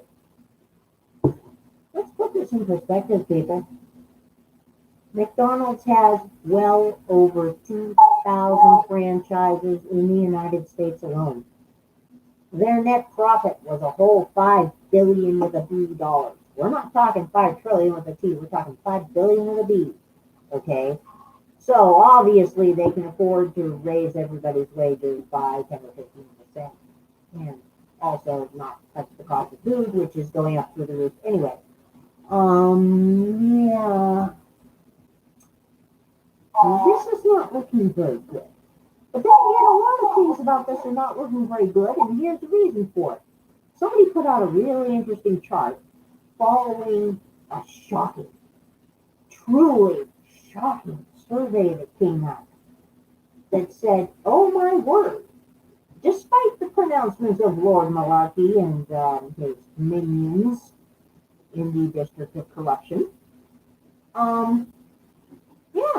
apparently a whole lot of people have found that it is more profitable to sit home on your butt and pretend to be afraid of COVID than it is to actually work.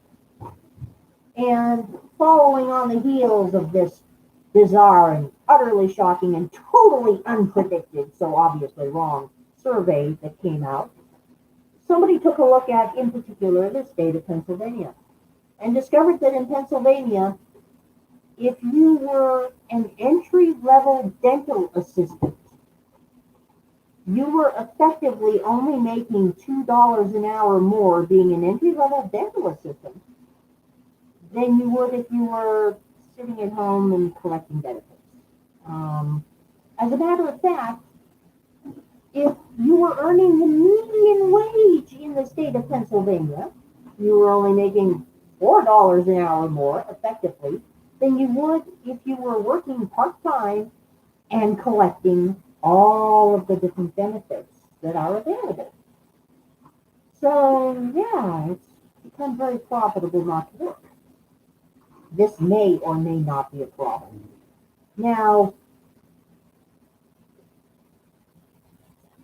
Chipotle has already raised their across-the-board wages to $15 an hour. And they're still unable to hire anyone. Anecdotally, all across Reddit and social media, small business people, mid-cap HR people, all kinds of people are saying, we've been advertising for months. And these aren't just for entry-level minimum wage jobs. These are for lower management, middle management jobs. We've been advertising for months. And we're not getting applications. And people are reporting more and more frequently from different areas of the country, people coming in and saying, well, hey, I'll take the job if you can hold my check until my unemployment runs out. Yeah, that's a very bizarre thought. Now, it should be noted that in the middle of this, we drove through Townsend last week. And when we drove through Townsend, we stopped at the town pump, which is an unfortunately named gas station and convenience store that makes really good chicken tenders and a few other things. And they had a nice big sign up that said, we're now hiring $12 an hour plus full benefits. Open interviews right now. And they had a table set up out in the parking lot. And they were actually trying to get the attention of people walking into the store, trying to get people to fill out applications and being universally ignored.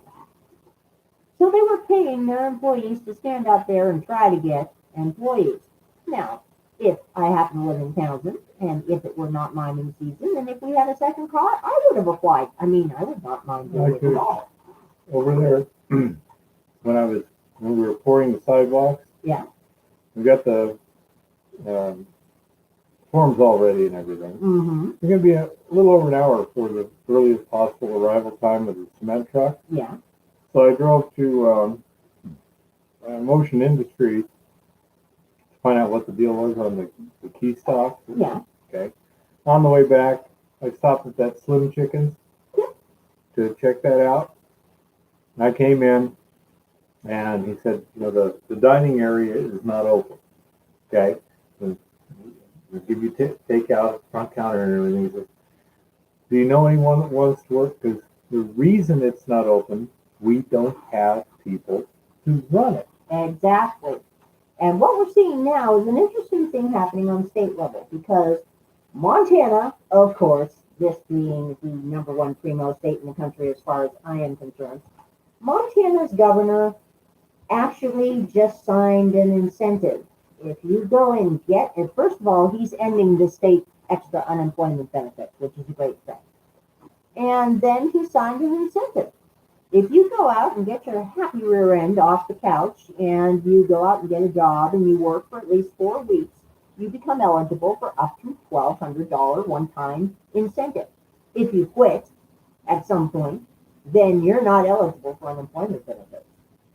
So, and the interesting thing is, Lord Malarkey made a pronouncement. I think it was yesterday, and it might have been today. I mean, just hearing the man's voice makes me want to climb a wall or commit seppuku or something, so I try not to hear him at all, just read him. He started by, of course, saying, just as all the other federal talking heads have been saying, that the current labor crunch has nothing at all to do with the unemployment stimulus or the stimmy checks that have been rolling out or the other stimmy checks they're trying to get rolling out. Nothing at all. I mean, it has to do with everyone being terrified that they're going to catch COVID and die if they go back to work. And then about 2 sentences later, he said that it was time for everybody to go back to work, and that if people did not go out and get a job, they would not be able to get unemployment benefits anymore. As usual. The fact checkers took 30 seconds. It was like, what fact checkers? They stopped checking Lord Malarkey a long time ago. No, there are fact checkers. Yeah. Just not on the media. Well, Washington Post stopped fact checking entirely. They said it wasn't necessary because he always tells the truth.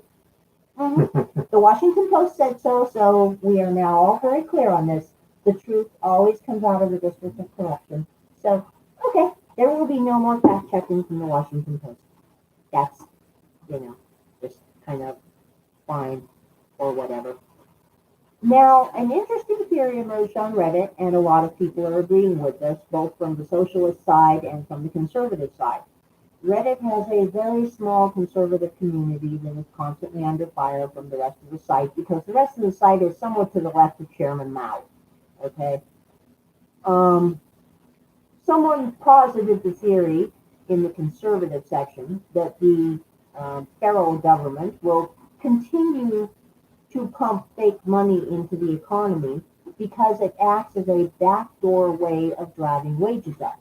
If these companies cannot hire anyone back at a wage they can actually afford to pay, then in order to open it all and not go out of business, they will have to raise their wages. Therefore, if everyone has to raise their wages, then 6 or 8 months from now, when prices are going through the roof and those wages aren't enough anyway, the federal government can come in like a savior and say, well, since the prevailing minimum wage across the country is now $23.50 an hour, we're going to raise the federal minimum wage to $20 an hour.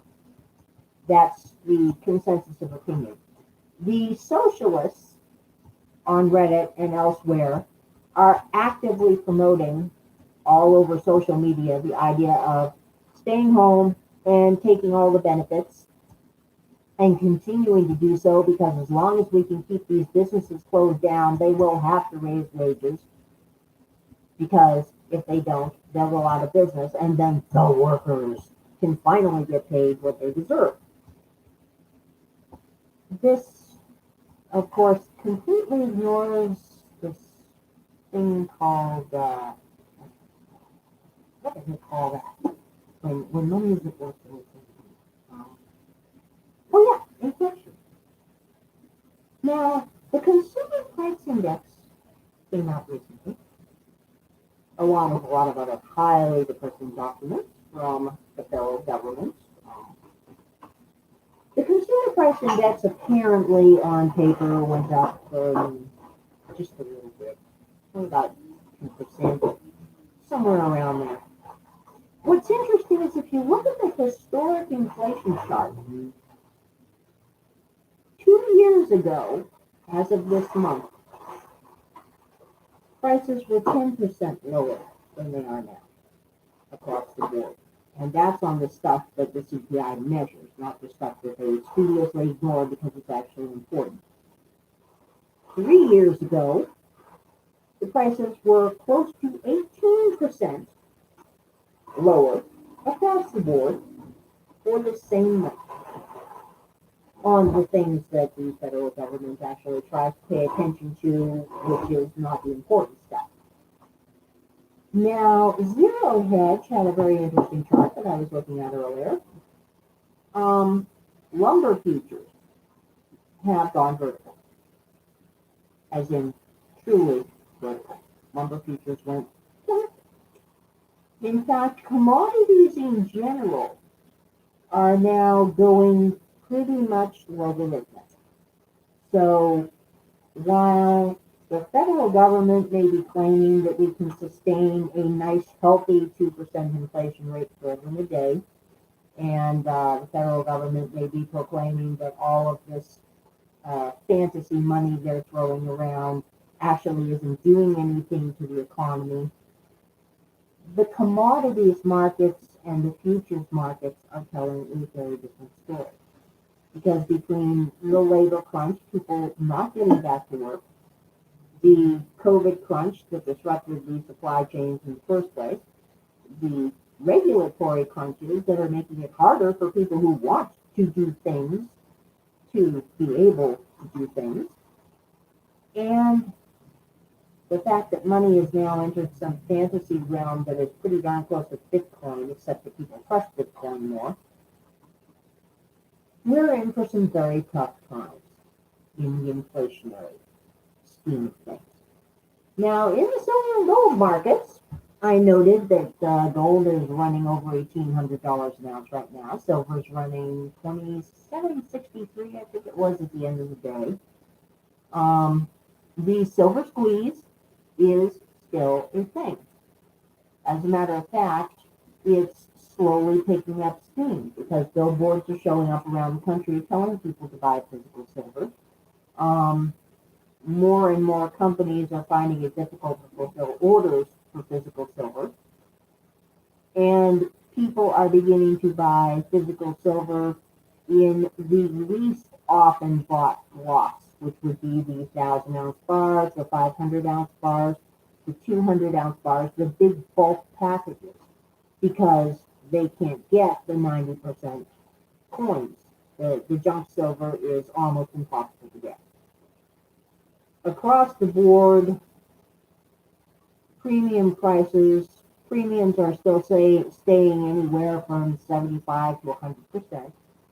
Some of the websites are going lower. Some of them, like Money Metals, are going as low as 30% if you buy in bulk and you allow them to store it. You don't ask for it to be shipped immediately. But you are still buying physical silver, and they are at least somewhat reputable. They have never had a problem, and they have never been known for selling silver that they don't actually have. They're just, Up till now. Up till now. There's been a lot of movement behind the scenes with banking institutions and various institutional houses quietly moving money out of treasury bonds and into metals. Some of it paper, some of it physical. Um, the treasury has once again bought a bunch of paper with more paper, and that's probably going to continue for the foreseeable future. And when it comes to actual inflation, people are beginning to notice. And yep, inflation did peak in 1980 at 14.70%. And if you actually do the computation based on then's figures to now's figures, 2020 was supposedly 1.25%. If you used the old ways of looking at things, it was closer to 14%. Right now, there are some numbers geeks out there that say that we're probably close to about 18% actual inflation. And that's based on M0, M1, M2, and a bunch of other really math geeky type stuff. It's just not showing in the consumer world yet. Other than shrinkflation is going on, the stealth inflation of the package stays the same size, but the stuff inside gets smaller. That is beginning to happen again. And I've been noticing a lot of interesting shortages on the shelves at Walmart. It's rather bizarre to see the things that are not showing up. And the reason they're not showing up is because they're not being made. The reason they're not being made is because people are not working. So we're going to have a problem regardless with rising prices, because not only is money worth less, but there is not enough stuff to be made, shit. which means that, any way you slice it, it's getting to be a fairly ugly situation, and it's probably going to get worse. Yes, Ed, Quora is really cool at times. I have used it before. I haven't been there recently, but I have seen a few Quora questions come across my email now and then in the last couple of weeks, because I do actually have a user ID over there. I believe I just haven't checked over there recently to use it at all. And I'm going to interrupt for a minute. Yes. You can interrupt for a minute. Oh, This the is missiles. Jerusalem tonight. Yeah. Those are all Iron Dome. Every Yeah. one of them. By the way, Jerusalem is being bombed again tonight, and the abomination that is on the Temple Mount that does not belong there caught fire earlier. So apparently, the Muslims who set it on fire don't consider it to be a sacred structure. But that's another story. We're ignoring the fact that they're under barrage at the moment. 150 rockets today. Yeah, you've got all kinds of stuff going on down there in Australia. I notice the Panda Patrol is a little annoyed with Australia right now. But then again, Good for you guys. they are annoyed with just about everybody. I saw an article saying that the Aussies needed to consider having nuclear around, which I have no knowledge on, actually. I mean, maybe it would be a good thing, considering that the Panda Patrol has its eye on the Southern Pacific. And true, Carson, boom and bust is actually harder on the top of the food chain than it is on the bottom of the food chain, which is something a lot of people don't realize, because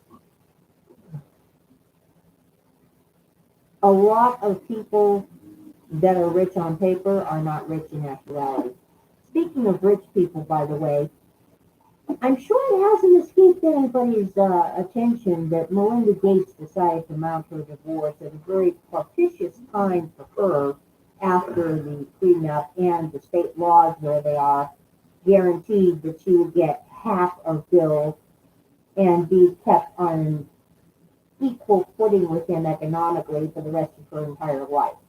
So, go Melinda. Not exactly a stupid lady.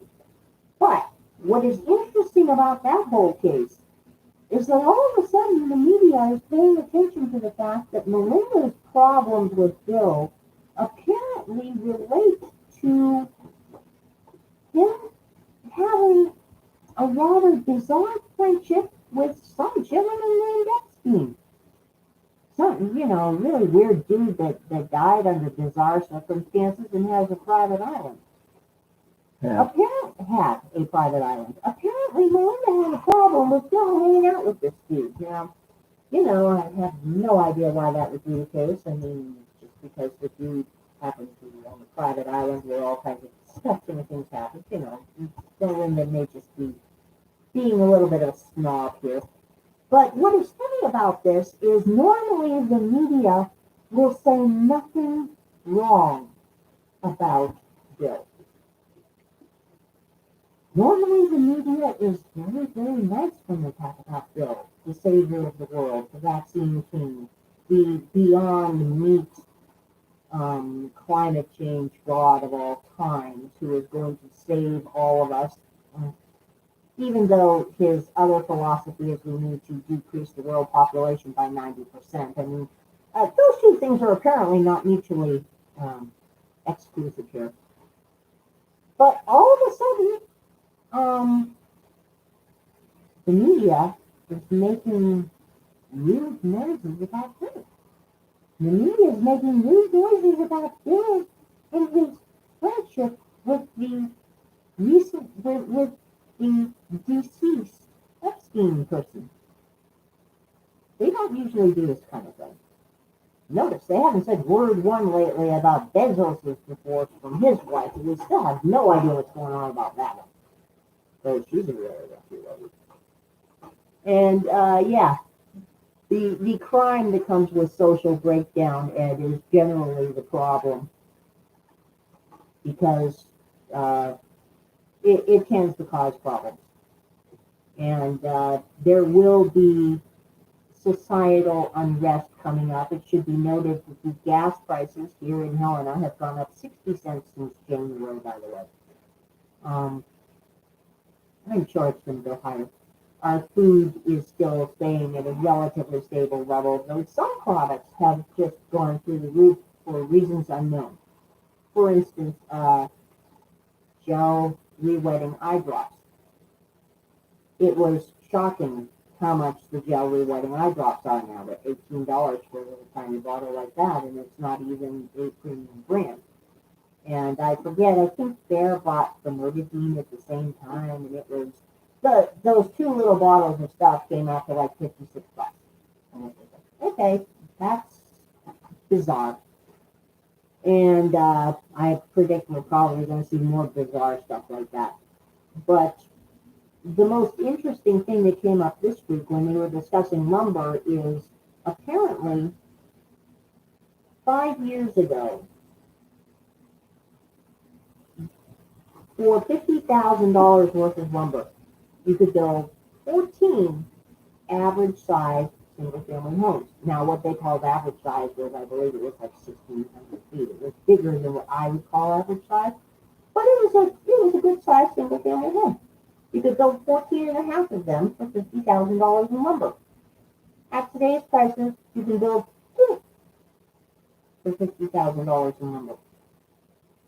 This is, frankly, quite odd.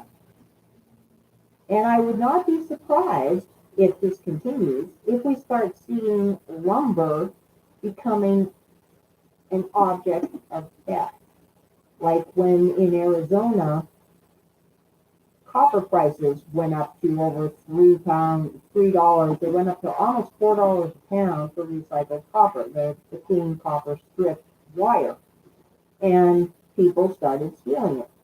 I mean, we're talking, they were cutting down tables and stripping it and turning it in. So they actually had to change the recycling laws. So now if you want to recycle anything in Arizona, you have to give a picture ID, you have to sign several forms that attest that you actually own it and say where you got it. You're limited to how much you can recycle within any given period of time. And all the recycle companies are working together to keep an eye on this because the theft of recyclable materials has gone so far. And it would not surprise me at all if we started seeing lumber being sold, because lumber is getting so ridiculously crazy in price, along with a bunch of other stuff. Wow, half sheet of plywood for $60 where you are winging it. That is pretty bad. Of course, we're seeing pretty bad lumber prices here too. Also noticing that a lot of people are no longer just throwing away pallets and are no longer putting signs up on piles of free pallets at businesses. If you want pallets now in a lot of places, you have to pay for them. And a year ago, that was not the case. A year ago, in just about any town, you could find free pallets, and we're talking the good heavy-duty pallets, not just the Chico Depot ones. You could find good pallets for free if you looked around. And now they become a sale item. I mean, it is just rather bizarre. But basically, this week, our esteemed leaders have told us that no inflation is happening, even though the companies that track mentions of inflations in corporate board meetings and stockholder meetings show that the mention of the dreaded I word has gone up 800% in the last month, despite the fact that several of the major bank branches have now declared that the dreaded I word is actually a reality. According to the federal government, it isn't, so obviously it's not. Also, according to the federal government, the fact that we only added 266,000 jobs last month, and the month before's job added number was revised down from 900 to 700 and something thousand, has absolutely nothing to do with the massive pile of stimulus. It should also be noted that in the face of Americans just not taking jobs, Lord Malarkey did indeed say everybody has to get a job, or naughty, naughty people will not get free money anymore. And they also said they're going to be increasing the number of refugees and exacerbating the already disastrous situation at the border, because apparently all the jobs that nobody is applying for are jobs that real Americans wouldn't do anyway, so you have to give them to somebody else. Don't know what's going to happen with that.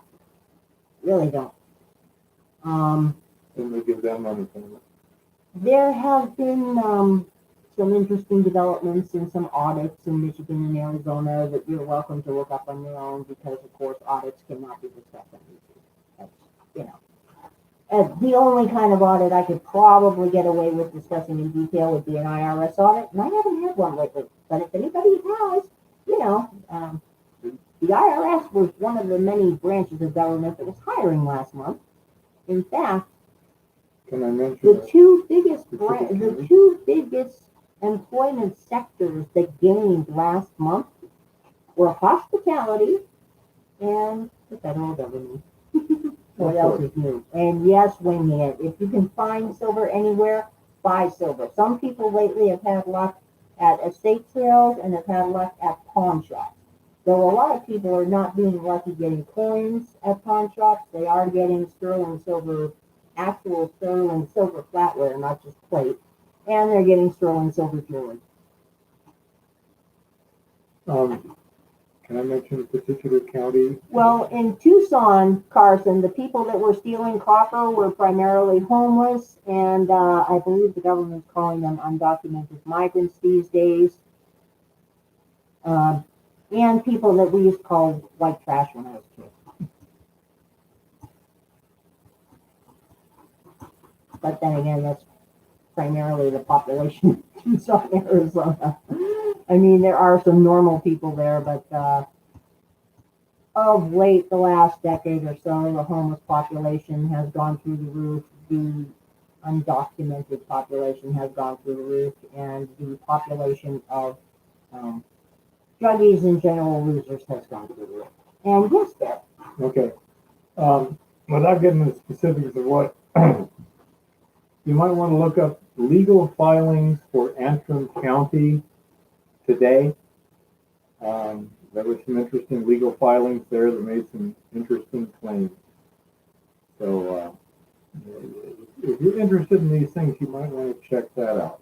Yeah, and Arizona is still toddling along despite the lack of effective leadership from the Republicans in the Senate, which is not surprising, and the utter obstruction of the Democrats everywhere, which is not surprising either. But Arizona is still toddling along. If they actually do get to knock on doors officially, which the Department of Justice is trying to make sure does not happen, then Arizona will really be moving along because a lot of the doors that are listed simply don't exist. And a lot of the people who supposedly live behind the doors that do exist actually don't. So, but since they managed to throw out the verification of signatures, they got rid of half of their problem. Well, about 1/3 of their problem. 1/3 of their problem is totally imaginary stuff. Another third of their problem is the totally fake signatures to back up the totally imaginary stuff. And then there's the other stuff. But they're going along down there. At any rate, I will see what else I can come up with for next week, and I will see, maybe we'll get lucky and some great mining information will come up. I do know that some major copper bodies have been found elsewhere in the world. They're opening up some new copper when they get a chance down in South America and in Mexico that is running about 38 to 40%. But they're still predicting major shortfalls in the copper supply for the next several years, which may explain why the commodities have gone through the roof. Commodities also went through the roof on iron, steel, to some extent on gold and silver, not as much as they should because of artificial price suppression. Commodities are showing strong positives for lithium and rare earths due to the great push for the green technology. So, buy silver, buy gold, buy GameStop and hold the diamond hands. And it wouldn't hurt to buy some cryptocurrencies either. Ethereum is doing really well these days.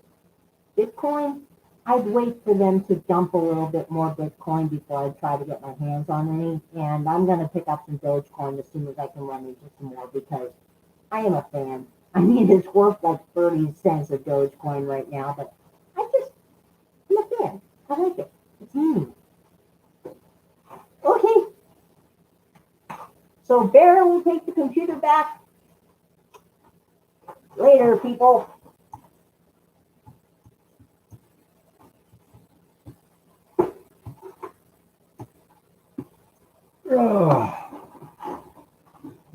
Oh, that person on the screen looks so much worse than they did just a minute ago.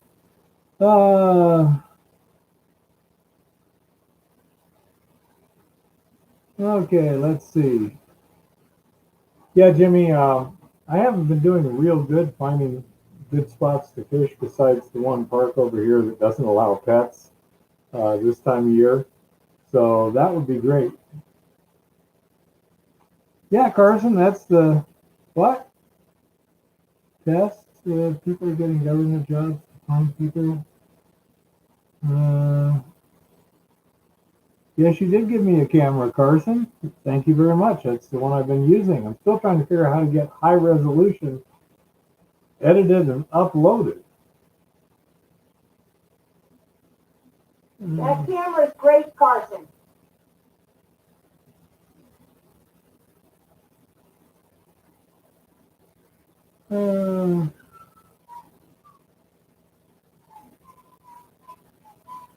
Okay.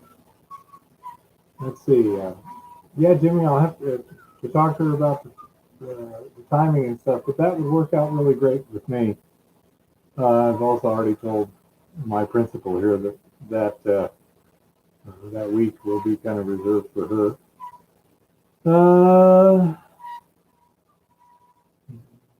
G. Wolfman says, thanks, Eva. Oh, so sorry about the little less than ideal circumstances today, but such is life. we had a busy week.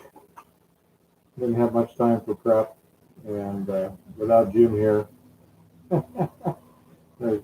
he really brings a lot to it, I think. Also, Chris Georgie's not here tonight because he's got company, so we're really kind of short-handed, so to speak. Anyhow,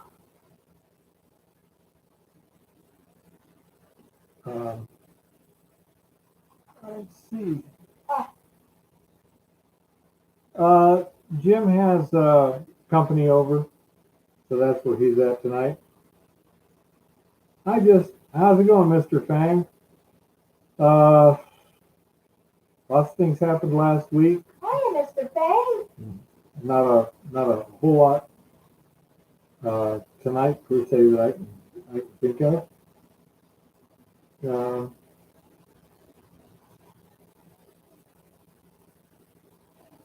I'm still a little perplexed with that second to the last comment, Carson. Was that towards me or someone else, and if so, why? I'm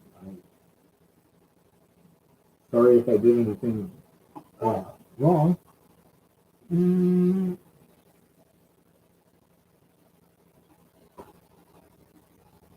Yeah. Wow, you bought our kettle corn, Mr. Fang?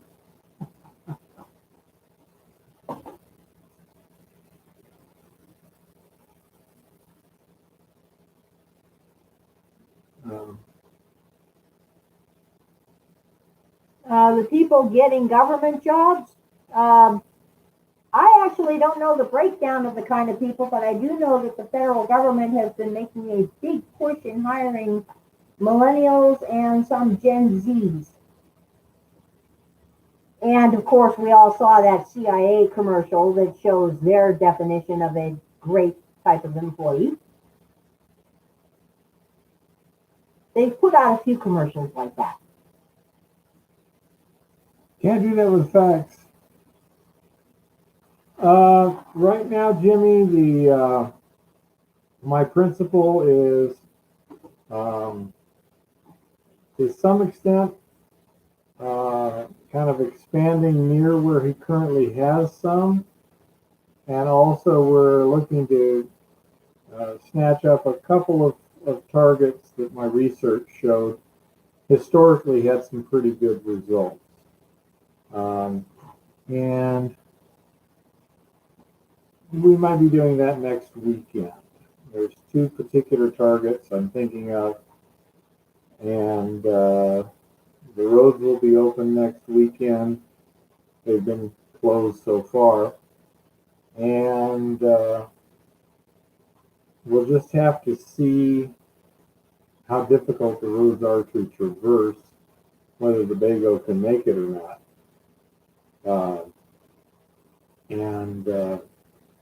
I'm not sure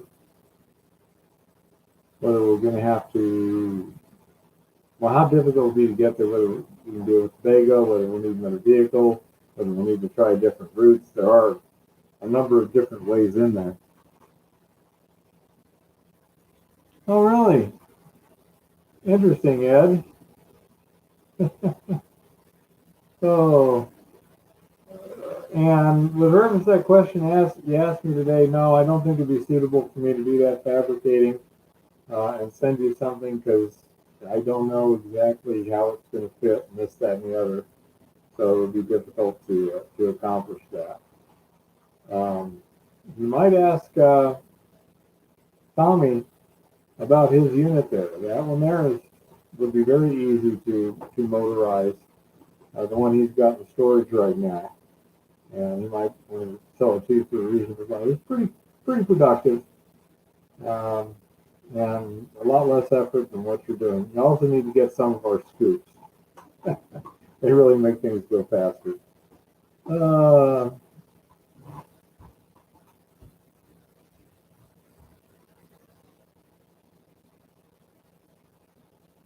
Oh, that sounds interesting, Mr. Fang. We'll have to see what particular situation we can line up, so to speak. That would be kind of cool. So here, your aunt is in Helena, huh?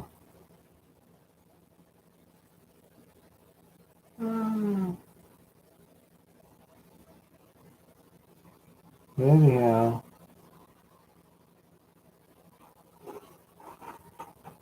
Yeah, and South America was pretty interesting a while back. Um, some parts are getting interesting again.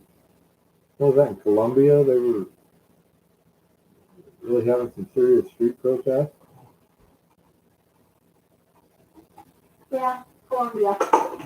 Yeah, you're always welcome to visit. Although again, I don't know because I'm working for someone else what I'm allowed to show you or not. But you know, we could see about that. Oh, anyone got any questions? Gosh, without Jim, it just isn't really as spicy. I don't know why it is. You know, I'm just an old buddy, I guess. Well, and no Chris either. Oh, I feel so inadequate. Oh.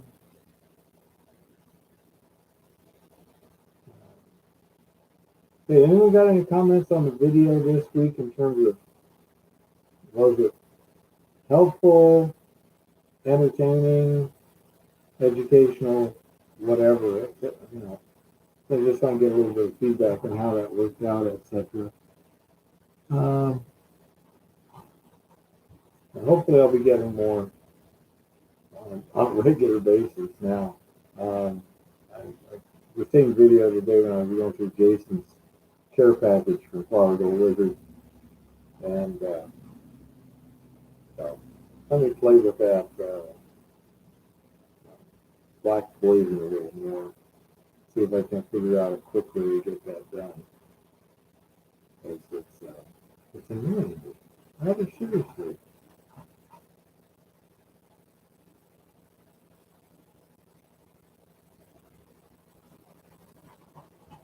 The monuments, you mean, Rick? Yeah, the pins really, the rebar really helps when it's rocky soil. To try and dig down deep enough to really anchor a post well can be a real pain in the butt. And driving a pin like that, even that can be tough sometimes.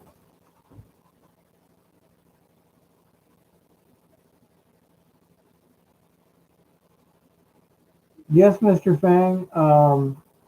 One of the recent videos, I showed a spot up on top of a hill where I took a sample, and that sample turned out good enough that we dropped a claim on it.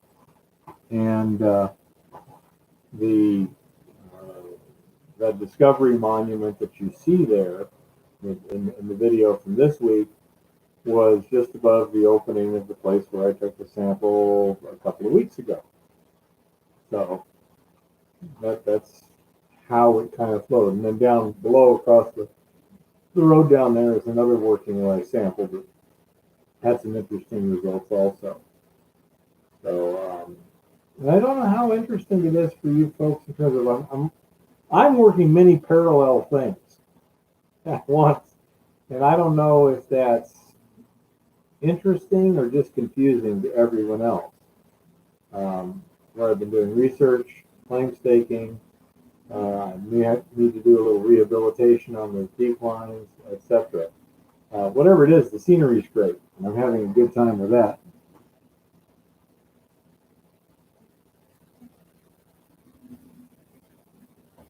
Yeah, I understand, Mr. Fang. It ain't easy. If it was easy, anyone could do it. Um, do research. It's probably the easiest way to find good places.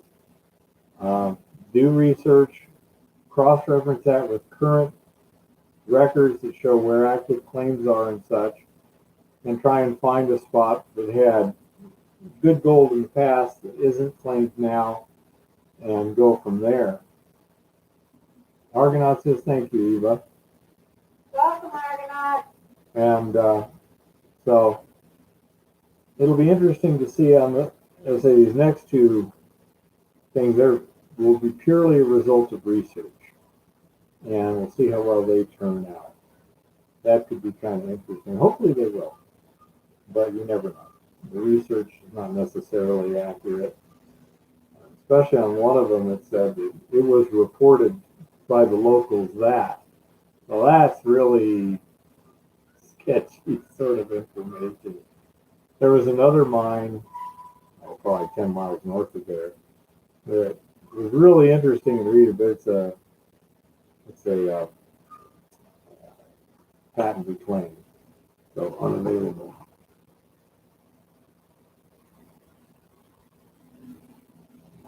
Well, I know there's a lot of good gold in Colorado, Poker. I don't know of any particular spots that I suggest you go look at or whatever. But just as in Montana, I'm sure there's been lots of records kept over the years. Somebody mentioned a place called Victor, Colorado to me the other day online, and asked if I had ever heard of it. Victor? I've never heard of it. No.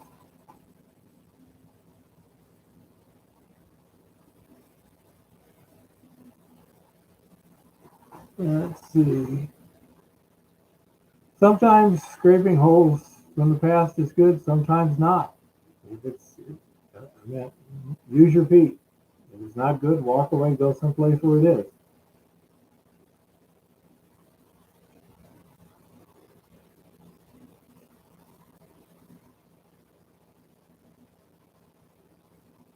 Yeah, well, Ed, if you'll pardon the pun, you're a bit of a, well, not pun, but the comment. You're kind of a curmudgeon, and it's pretty obvious that you're not the kind of person that's going to fit smoothly into a bureaucracy. Why would anyone want to fit in with bureaucracy? Yeah. Thank you, Kevin. Yeah, that lagging in that upper decline there, it's obviously got some pressure on it, and that is a bit concerning, although it seems to be secure at the moment. So if we're going to spend a lot of time under it, we ought to get it, reinforced. There's another spot that I'm planning on going to. I found it this weekend when I was staking, and it's an access point to a mine I already knew before. There's 3 open stopes there, but that's all I saw before. But coming from the other direction, I ran across an attic, a little portal there, and clearly it's from that spot, but I've never seen it before. And that'll get me inside of it where I can take some things. However, the slough over the years has almost blocked the entrance, and I'll need to dig some out. And then the quote-unquote timbering that's there, basically just to catch slough, is like poles, like this. So I'm going to have to check very carefully to see how solid and secure those are. But I'll definitely have to dig some out and then crawl in, no matter what. But I'll have to check those out before I go in. I'll probably have to leave Eva on the outside so she can call rescue if it falls in. But I'm not terribly worried about it. I'll just use good judgment and check things out.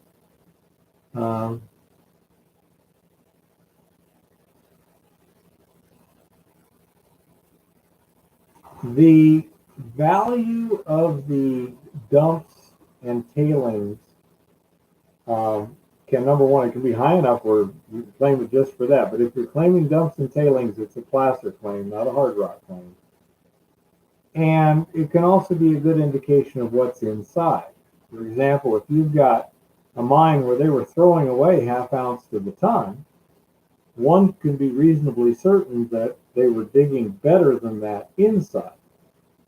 So yes, I have used indications from tailings and or dumps in the past to make a go, no-go decision on a claim stake sort of situation. In some cases, the dumps themselves can be quite valuable, especially if they're expensive. It's not unusual to have dumps running 1/10 of an ounce to the ton or something. And if you can just haul them off somewhere and sell it, that might work out pretty well. But yeah, that's one of those deals where you'll need to use a little experience and evaluation to say, okay, the dump is this, what's the mine likely, that sort of thing. You can't automatically discount the mine because the dump is poor, though. I mean, if the dump is running 0.05 ounces per ton, then the ore body might be pretty well defined, and they might have been mining fairly efficiently so that they could get down to 0.1, 0.2 ounces per ton. If you had a big enough ore body, that's mineable material. So you could have a dump running 0.02 and still have a decent ore body inside. But as a general rule, if you got a high grade dump, that's a real good indication that there's even better grade inside. Low grade dump doesn't necessarily mean anything.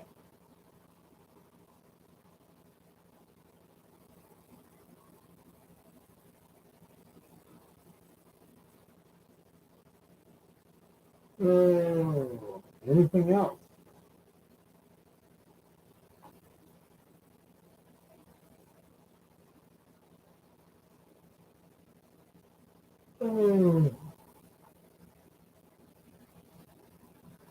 This may be a record. It's only 8:20. Jim really does help a lot, and Chris. He really throws some stuff in there. 26 watching now. Any other questions, anybody? Well, we need questions. Yeah, questions really kind of drive this. I think, I don't know, maybe they don't, but I think it's kind of boring listening to me just talk about what I do.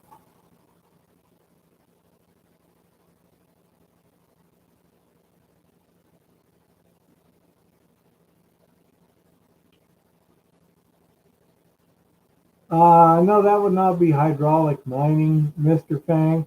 Might very well be a mill site where they put different steps because they have one process higher, and then gravity would flow to the next process and like that. So if they're good flat steps, usually it'd be fairly steep. It's usually not just 100 feet and then a 3 or 4 foot drop. Hey, Chris, there you are. Well, I'm sorry, Mr. Lodek. It's been a long week. Wow, that would be great, Ben. Make sure you let us know what's going on up there. Same thing with the rest of you guys, too, on the live stream. If you've had a good week or an interesting week or whatever. No, I'm in pretty good shape. I'm feeling surprisingly good, actually, considering how active last week was. I mean, from Monday till Sunday, I put in 4 hard days' work and 1 medium day's work. So that not a big deal. Should I look more at the old workings or try to find new ground up by the fault lines? Well, that would depend, Ben, on how heavily prospected the area has been in the past. If it's really heavily prospected, it's rather unlikely that they missed something, but it's not impossible, especially as rain and weather happens, soil can be washed away or a rock slide can occur, which exposes something that they couldn't even see. So it's not a bad idea to look around other places between visible locations. For example, okay, somebody's done something here, somebody's done something there. One of the things that the visible locations do, though, is when you look at them and sample them, so they give you an idea of what was at the time considered to be interesting and valuable. Because if what they were finding interesting and valuable at the time is something that you can't exploit, and that's all you're finding there, then you might want to look at a different area. Currently, we're not looking to sell current prospects. We're looking more to develop them. Sometime in the future, we might.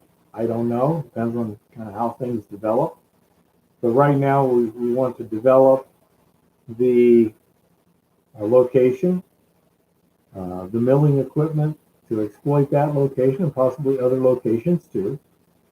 So we could do custom milling if needed or whatever. And kind of go from there. I'm personally looking at getting a line of equipment so that everyone can do stuff.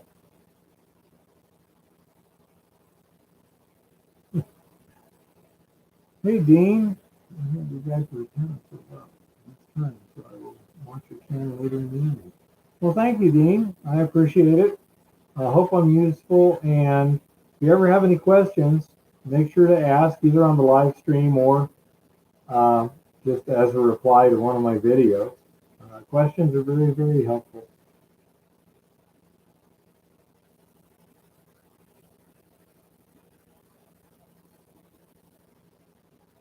Yeah, the problem is hydraulic mining doesn't leave flat areas. The water runs on slopes. So you're not going to get big canyons, in erosional gullies. That's normal for hydro mining. Flat areas is not. That would be, I'd say, construction, could be for farming. Back in the old days, they might have been trying to farm that, but it might have been for building, like a town or a mill site, something like that.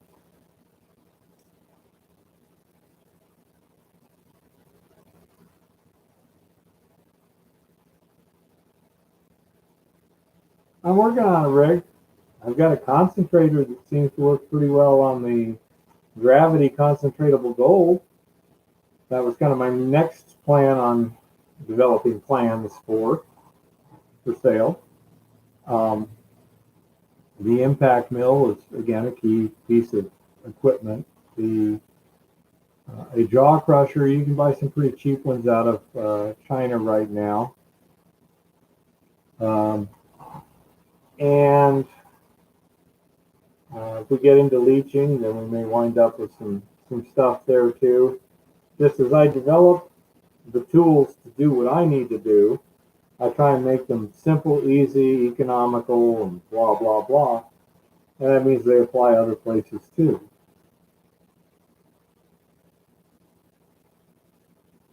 Yeah, Mr. Fang, that's more like a town site or something almost.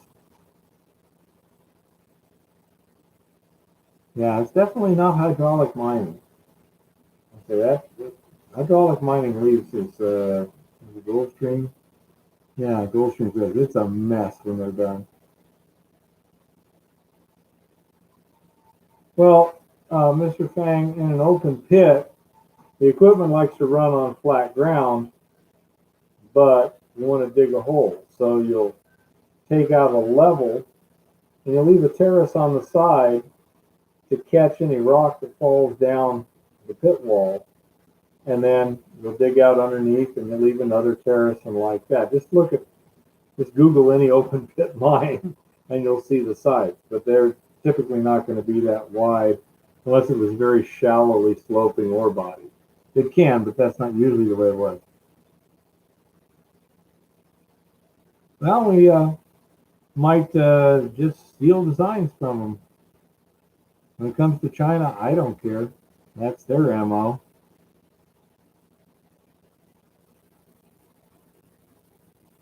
Good question, Chris. The jaw crushers, there's also the Alessi crusher, which I think is from Australia, which is an eccentric and a round, I don't know what you call it. But anyhow, it's got a round, almost like a piece of pipe that moves like this, inside a kind of an oval shaped mandrel, and the rock goes in the top and works its way around both sides. And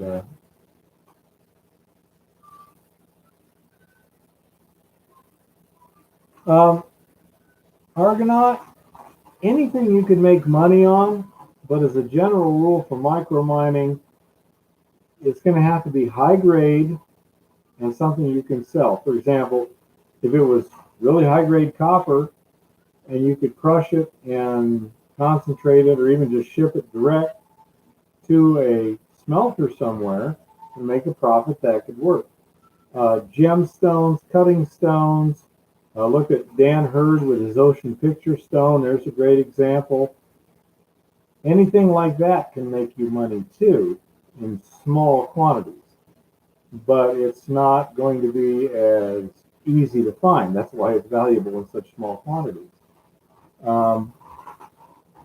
And the other thing you can do is if you find a significant deposit that's way beyond your capacity to handle, it's still not necessarily out of the realm of making money by simply leasing the claims to a larger mining company. You know?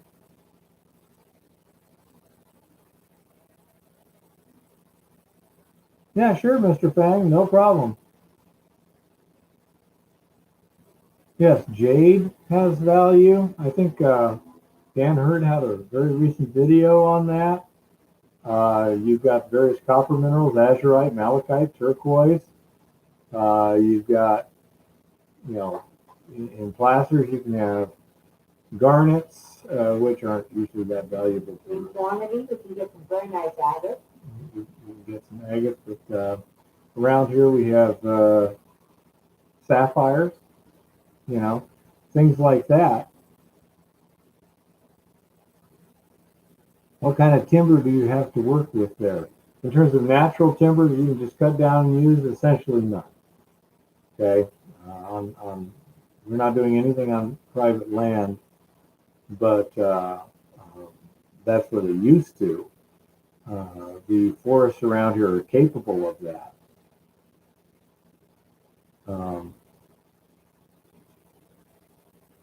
Let's see. Yep, specimens are the best, value per pound, definitely. It's also one of the harder things to find. But that's also something other people overlook. If you've got good crystals, good specimens like wolfenite, things like that, might be better than gold, because everyone's looking for gold and silver. But who's looking for wolfenite?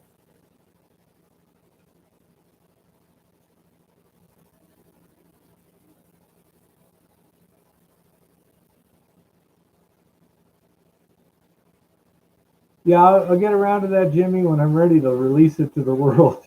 I've actually got a video on it that a couple of people have seen, but it's I have to send you the link.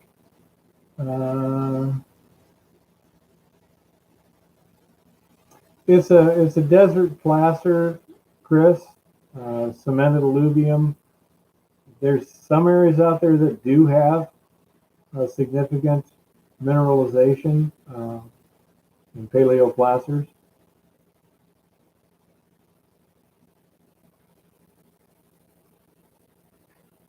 Yeah, and that's what I'm saying, Goldstream. If you find some good cutting stone, good quality, or good crystals, good specimens, it can be worth a lot. And that's very suitable for micro mining because it's more a matter of doing it with precision and care than it is just moving tonnage. Yeah, which means you're usually limited to hand tools, which keeps you from running afoul of various regulations. Yeah. So I say specimens and things like that. Yeah, any mine potentially has the ability to get specimens from. Some are a lot better known than others for it, etc. But that will also tend to be in the records in places, and that might be a good alternative, especially if you don't have gold or silver mines in your area or a plethora of them. So look for something else. People would love to have like a tourmaline or an amethyst mine, something like that. She'd be thrilled with that. There's some guy just south of here, Jim knows, he's got a mine with rose quartz with gold in it. He makes a mint off of that stuff per pound. It's a lot.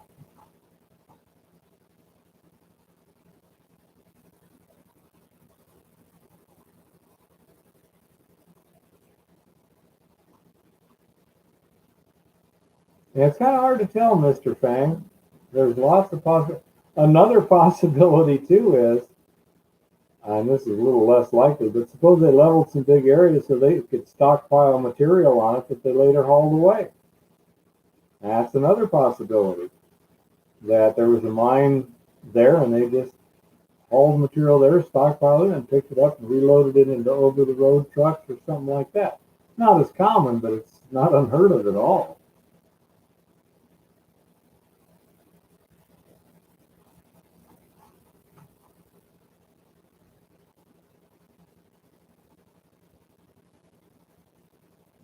I don't know. Is jade more than $1,800 an ounce? Not sure. Some of the best quality might be. Certainly, it weighs a lot more in general in terms of the amount of food. Yeah, the up here we have sapphires. And don't overlook the fact that frequently if you find a mine that's got good crystals or good agate structure, a lot of the so-called waste rock is also good cutting stone for other things. Yeah. Chris says high quality specimen jade can be worth millions of dollars per pound. Don't listen, Eva. Don't listen. Oh, no. Jade is very valuable. Honeycomb calcite. A lot of it depends on marketing. I mean, like Herkimer diamonds are basically quartz crystals. There's a different crystalline form than your standard quartz. But nevertheless, it's quartz crystals. But Herkimer diamonds. And with a good PR push, sometimes some stuff really moves. It's hard to tell. And if it's good stone, the woo-woo community might like it, and they pay money. Yeah, that's true too. And you can convince the people who believe in the power of mineral energy and stuff that something works. Yeah, we can become a big seller.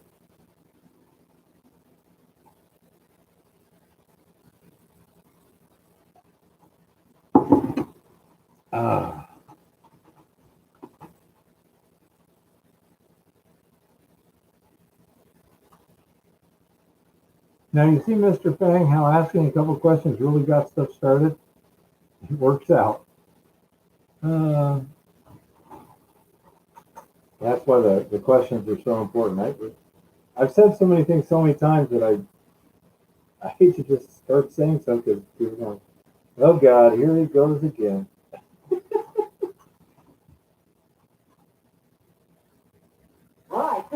Blue tiger eye. Blue tiger eye? Yeah, that's unusual. Is it the natural or is it treated? Eva says it's natural or treated. She knows about these things. I don't.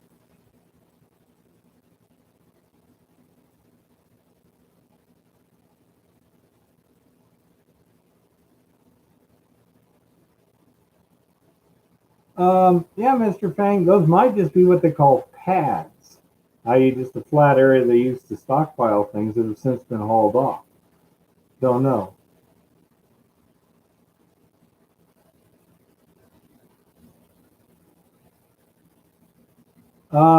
Ever try to sell at a gem show? Seems hard with all the competition. It depends on what you got, what the quality is, etc. We used to do the Tucson Electric Park Rock and Gem Show for Tucson for years because we were doing the stadium also. And there were some guys that showed up. I don't know if it was the first year we were there or not. They were from Afghanistan and they had lapis lazuli. And they started out, it was just really basic tent and this and that and the other. And after 5 or 6 years, they had much bigger tent and we're doing pretty well. Blue tiger eye is worth something if it's the real stuff. You know? So the largest deposits are found in India, Namibia, Canada, and Brazil. Yeah, that's true too, Chris. It could be just waste dumps. Zioxio, you made it. Should be in Butte on Wednesday. Hi, Zioxio. Gonna be there 10 o'clock at camp. And after we have our first meeting there, then plan is to watch them use the Mosley table to make concentrate. We're also going to be discussing what further testing they might want to do. I'm not sure if my principal has any objection to you sitting in on the discussion with camp or not, but I can ask. Oh, and if if you anybody want. has any questions about woo-woo stones, you want to talk to me because I'm the woo-woo expert around here. You know, below the mine dumps, you see these levels of dirt and rocks and boulders of all sizes. Yeah, the boulders tend to roll down as they're dumped out of the trucks. So you did tend to see a bunch of boulders at the bottom of that. Absolutely right. It could be gold stream.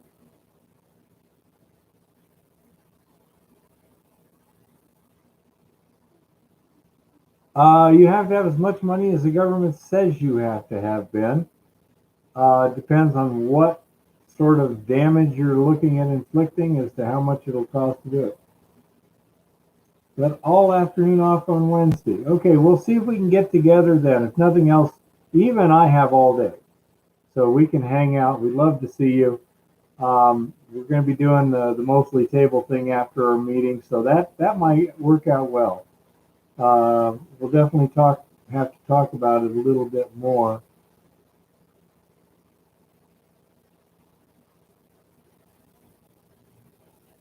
It's weird because the levels extend so far away from the mine itself.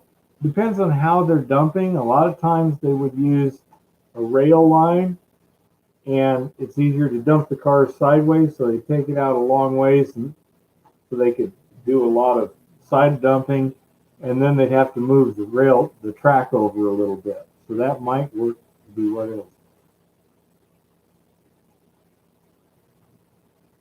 You work at the Bureau now, huh? You still going to school, Zioxio? Mr. Fang, I believe what Chris talking about is when you dump the material and then push it off the side of the dump. Oh, he works at the Bureau now. Then he can answer my question. Yeah, it's the Butte in Montana, Ben. We might be able to meet you Wednesday afternoon if that'll work for you. We're in Helena. And hey, maybe Zioxio can tell me where to find the newest regulations. Yeah. Yeah, I know. Right now, Eva does not want to go to Arizona, and I've got a lot of fun stuff up here to do too. No, Arizona. Arizona sucks rocks. We're having a good time up here, and we're busy as heck. I don't think Tiger Eye is the best. You want to look that up, little one? What's Tiger Eye? Tiger Eye? Yeah. Are we looking for standard or blue? Both. Well, the blue Tiger Eye is also known as rhodocite and crocodilite, and it is a valuable woo-woo stone. Crocodilite? Spell that. I'll get to it right now. Okay. Ooh. Yeah, Zioxio. I've seen rutilated quartz is really pretty. I've never seen black tourmaline through quartz, so that would be cool.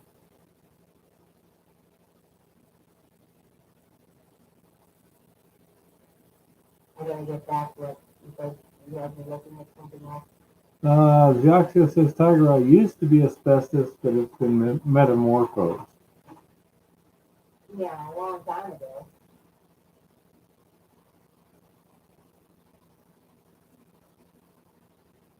It's a valuable ruby stone. Yeah. If you find the blue stuff in America, you're in luck. Because it's normally found in like Canada and Namibia and stuff. Yeah, Argonaut, they do that up here just north of where I'm living, about a mile or two. It's called the Scratch Gravel Hills, and that's because you used to scratch the gravel and get the nuggets. And they do that. They take a dozer and scrape it down a little bit, and then go out and detect it.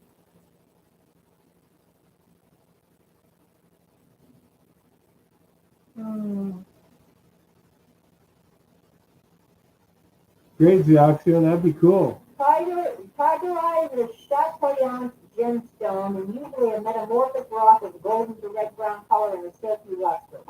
As members of the quartz group, the tigerite and related blue color mineral oxide gain their silky lustrous appearance from the parallel intergrowth of quartz crystal and altered amphibole fibers that is mostly turned into limonite. Okay. It's a silica. 6.5 to 7 still. Yeah. Yeah, there's a lot of tourmaline reported in the quartz veins around here, Chris, in the mining stuff. I noticed that. It is a form of alteration of crocidolite. Crocidolite. Chrysotile? Crocidolite. Oh. Is there a specific way to write the claim to the county? There's a specific form. You can go to the BLM website and download it. The standard form, I think, works properly in Arizona. And there's certain things you have to do on your claim form, but you're going to have to file a location notice. Basically, in Arizona, you have to post a copy of the location notice at the point of discovery, and a copy of that location notice goes to the county recorder's office where it is recorded, and then a copy of the recorded copy goes to the Bureau of Land Management to make it official. And the whole process, I think, takes about no more than 90 days, or else it's invalid. You know, but there's specific procedure. It should be on the BLM website in Phoenix.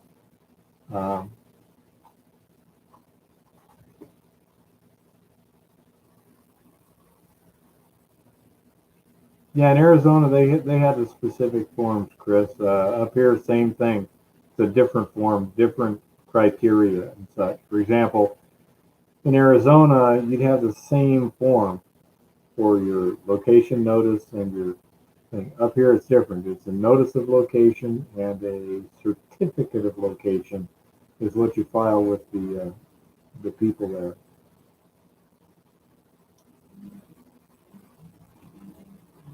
You need to know, Mr. Fang, township and range is part of it. It's part of the public land survey system, but you also need the section number, square mile.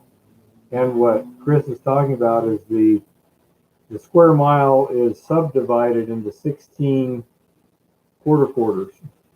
Okay, each quarter of a square mile is in 4 other quarters. And nowadays, for a placer claim, you have to file it as one of those quarters. Well, actually, 16th of a square mile. Instead of just pick your spot. Load claims, you pick your spot. You know.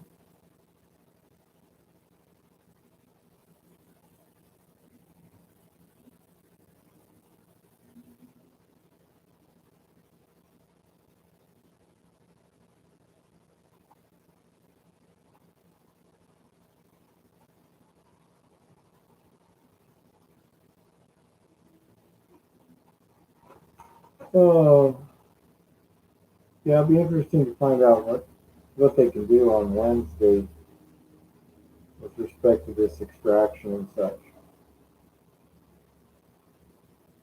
Oh, there's so many different options. Actually, it's big in process. Why does it always have to be so complicated? It looks like a zebra. By that you mean black and white?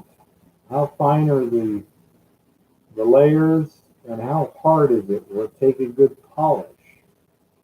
Because if it'll do that, it might be a good cutting stone. There's very little zebra cutting stone. basically. That might come in desirable. What you got? It's really pretty rock. It looks like a zebra. That's the statement. That's Mr. Fang. Looks like a zebra is in black and white. I presume that's what he means. As I said, that's kind of unusual to see black and white in fairly small laminations.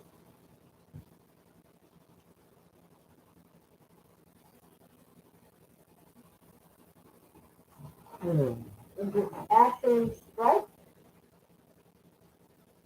Or is it like mottled, like black and white spotted? Okay, dark hard rock boulders with these crystal stringers throughout. Okay, so he's basically got lots of veinlets and such. Yeah, because I'm thinking it could be zebra jasper. No.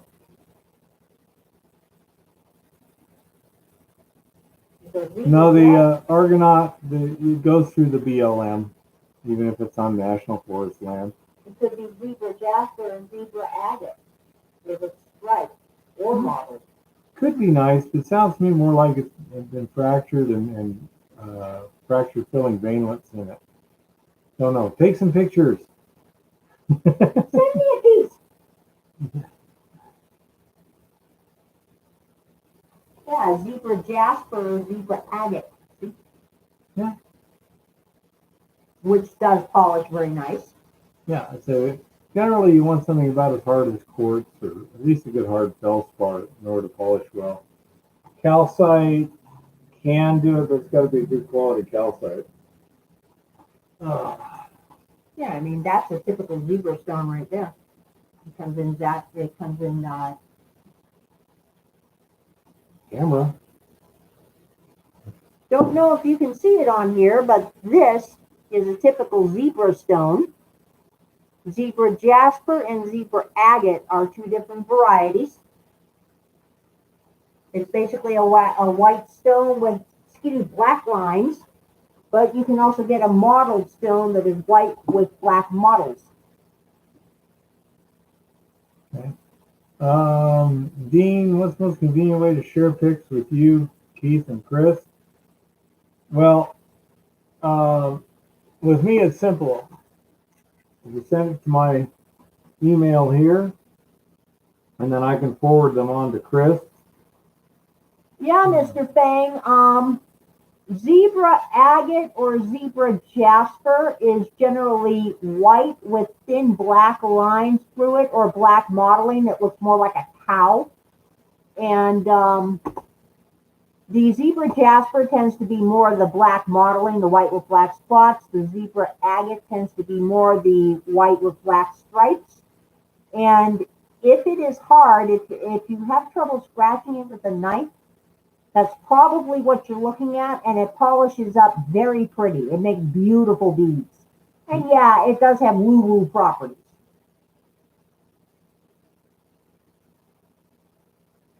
Yes, Scotty, you can get a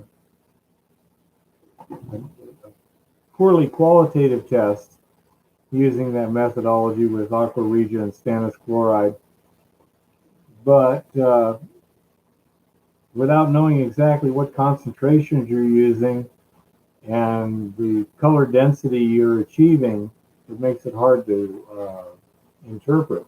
Now they do that by using a particular amount of aqua regia and a particular amount of rock, and then adding stannous chloride and comparing it to a color chart, you can get a moderately accurate analysis that way. Yeah, you can tell Mr. Fang to do a Google search for zebra agate or zebra jasper, and he'll see hundreds of different color and pattern combinations. The zebra stone is usually white with black stripes. Hey Chris, I got a question. Why does the purple acacius not dissolve again in the aqua regia? If you dissolve the gold in the aqua regia and then you precipitate it with stannous chloride, one would think it would just redissolve, unless you dilute it between A and B.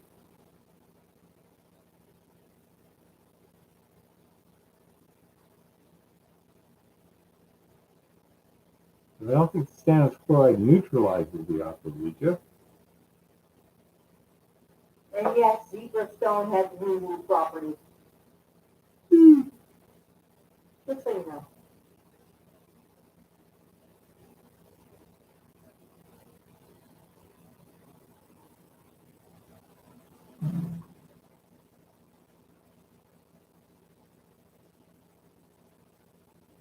Okay, any questions, anybody? That is another thing that everybody should keep in mind, by the way, is the BLM technically does not allow you to, a lot of minerals that are very good cutting stones that will make good bookends, good polishing stones for other things, and so have a good commercial value for landscape stones also, for instance, are not considered discoverable minerals. But if you happen to run into a place that has a really unique stone that can have a commercial value as landscape rock, as bookends, as woo-woo stones or whatever, and you can find something else there to discover, like maybe pyrite or something, then you can claim it and sell your waste rock because it's not waste rock.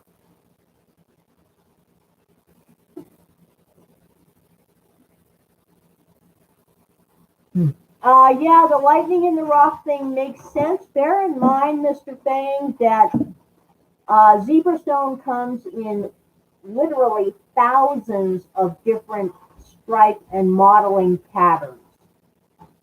Yeah, you can't claim the common minerals. You got to lease them. But if you're lucky enough and you find a hell of a lot of common minerals with a little bit of gemstones or a decent amount of gold or silver, claim it for the gold and silver, and then you can find the market for your waste rock a lot easier.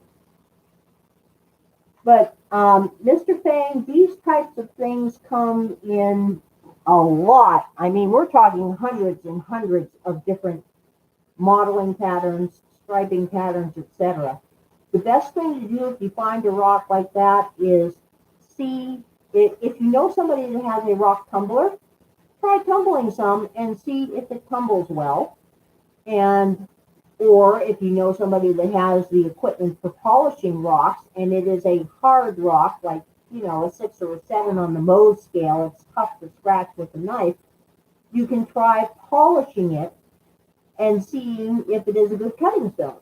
Because there's lots of different ways you can use rocks like that, and a lot of those kind of rocks are valuable in the woo-woo world, and some of the really bigger specimens, I mean, we've seen some gorgeous specimens on the claims we're working with, are actually valuable as landscape boulders. I mean, down in Tucson, I've seen landscape boulders probably about 2 to 3 times the size of my head, that because of the colors and because of the unusual look of them, sell for several $100s. I mean, and if you've got a whole pile of this waste rock hanging around, it may not necessarily be waste rock for somebody else.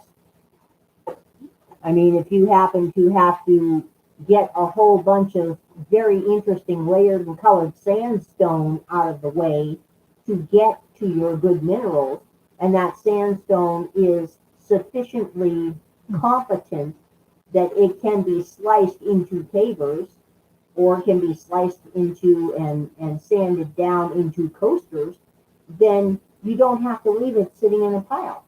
You can always sell it on the side while you're digging for your gold and your silver or whatever you happen to actually be going for. Yeah. Well, Mr. Fang, definitely send us pics. And yeah, you're right, Chris. It's not technically waste rock. Those are byproducts. I am looking for ways to use our so-called waste rock as byproducts because some of it is extraordinarily pretty stuff. It's very beautiful banded pinks and roses and tans, and it's really interesting. And the sandstone that's in that area is fascinating. I'm looking forward to seeing if it's competent enough to slice. think Because- most of it would be. Hmm? I think most of it would be. Yeah, because if it's competent enough to slice, that sandstone would make beautiful coasters. It's got an extremely fine grain. It comes in a wide range of colors, and it's really kind of cool. I mean, as things go, it's really kind of cool. But yeah, Mr. Fang, you'd be surprised. There's quite a market even for just little tumbled worry rocks. If they're very pretty, worry rocks sell. Go figure.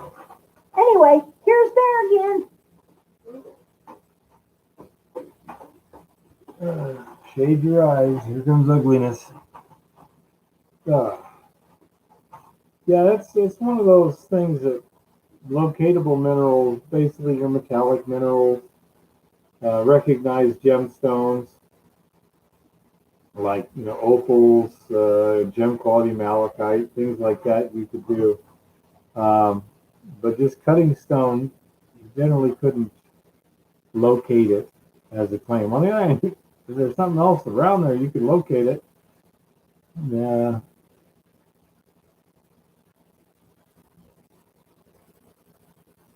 Yeah, well, we're here in Helena all the time, Ben. It's not that far away. Well, I know you're up here. Oh, let's see. Mr. Fang, if you have enough cash, you can buy the gold. Piece of cake.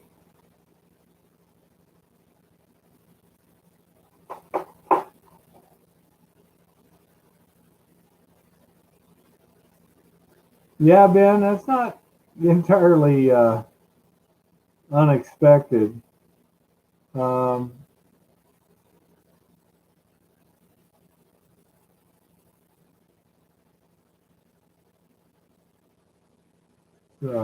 I don't know that. Well, you charge you $50 to get to the forest, huh? Wow. Well, that's pretty ridiculous. Yeah. No. So it's if you're up here in Montana, hopefully next month or two I'll make a video just on how to do research and stuff. I think we've got everything we want claimed. And you can kind of duplicate what I did and look around for things. But I can tell you one thing, over there by Golden Sunlight, there is nothing available. They have taken it all. It's amazing. All the land. And I bet you most of those claims would be invalid if you really had the money to fight them.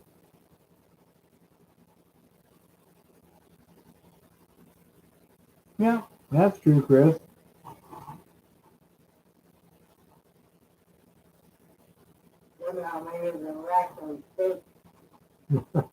Oh, I'm sure they're staked. Everything is all copacetic except for the discovery part of the whole thing. And they're going to claim that, well, because we have this big ore body over here, everything within 60 miles might have gold under it. So that's our rationale. We couldn't get away with that rationale. Sure you could if you had their millions of dollars for lawyers. That's what I said. Can you fight it in court? That's what matters. It's a shame, but that's the way it is in many cases. The best justice money can buy.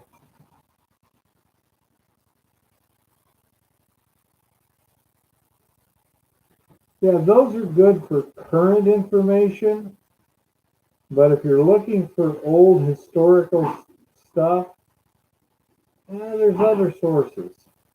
And so once I've staked what my principal has indicated he wants to stake and stuff, then I'll be more free to give out some more information on how to do it.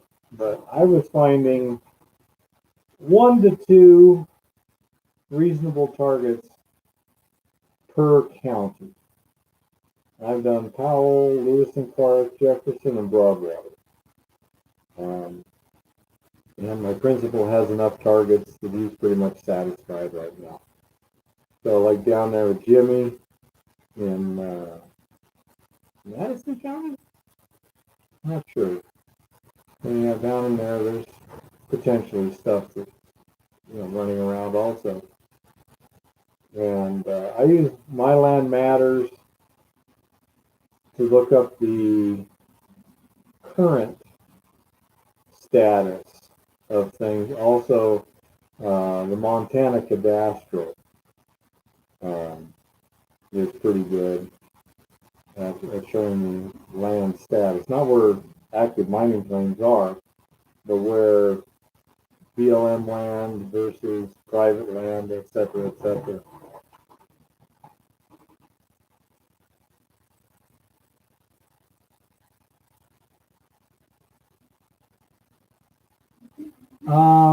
That's a good question, Mr. Fang.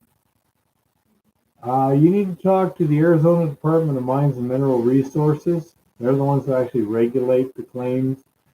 It's kind of a weird thing, but the federal government uses whatever the laws are in that state for staking claims. For example, down there where you're at, a 2x2 post works. Up here, it's got to be a 4x4. Yeah.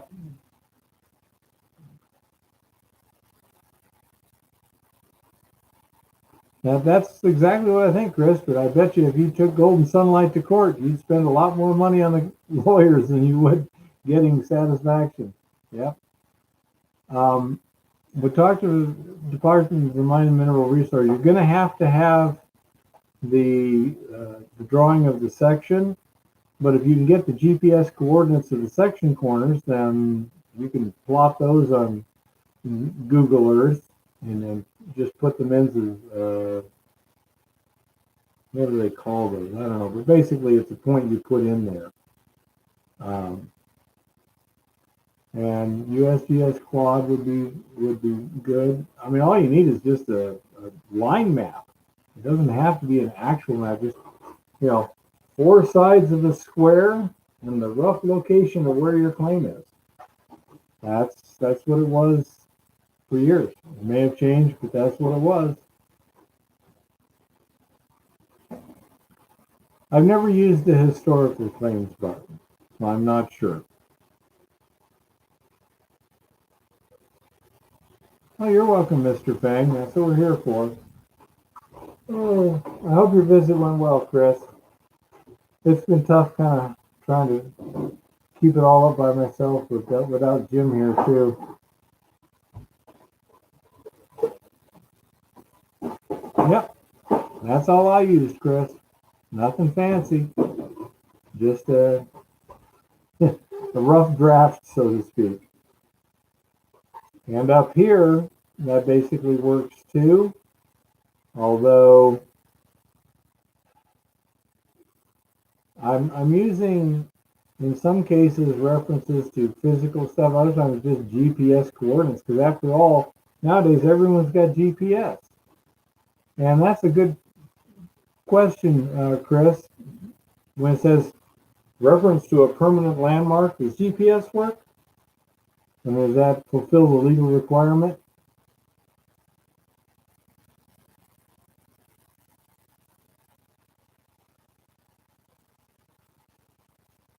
It would seem to me that, GPS coordinates are related to something permanent. Latitude, longitude. Used to be that was fairly esoteric stuff. Nowadays, everyone's got a damn smartphone that'll tell them that in a split second.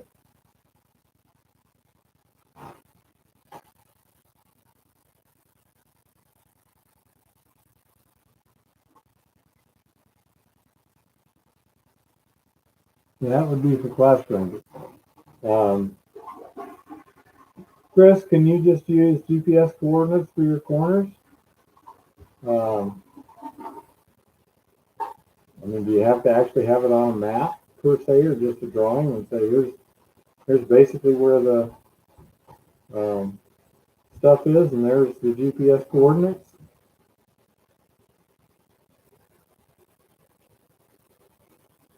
Pretty sure, Mr. Fang. Pretty sure. Of course, you never can tell anything, but I'd say it's about as definite as you can make it. Definitely not going to be before the snow falls up here.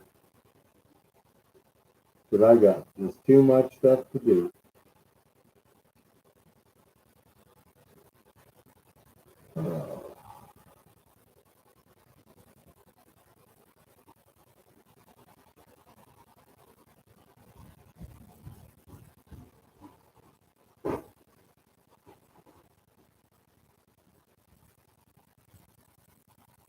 Yeah, I agree. Local mining clubs are a great source of information and contacts and field experience, especially going out and doing some panning, dry washing, stuff like that. Other people have different equipment.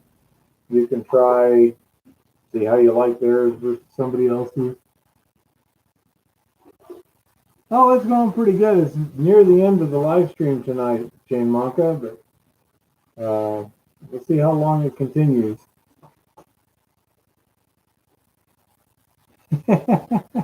Oh, really, Mr. Fang? Yeah, well, I wasn't really expecting the situation to change so dramatically, so suddenly myself. But oh well, such is life. Um, hey, we're having a good time up here. We're comfortable, happy, got lots of interesting things to do. Eva loves it. You know, it's hard to argue with that. There's a rock. Says the mysterious voice from out of the darkness. Yeah, exactly. Good time. I got a smile on my face. Don't have to worry about trying to put it there.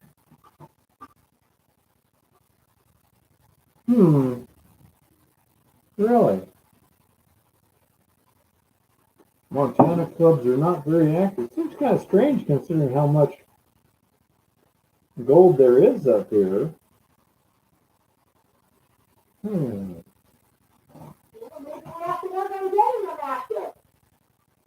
Oh, you're welcome, Jane Margaret. Oh, I'm glad they were helpful. Bozeman Club is very active. It wasn't until the beer virus struck.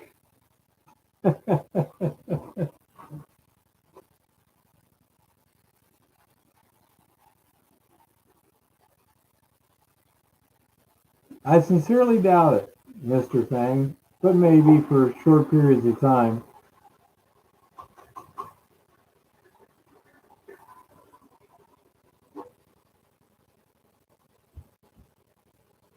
What do you sincerely doubt, Jeff?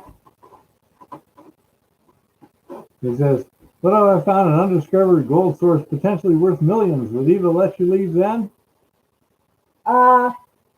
He can have a temporary travel visa. And then I will expect multiple daily updates. And if at any time I get a bad feeling in my gut, his travel visa gets revoked and he must return immediately. There you go. You have it from the source.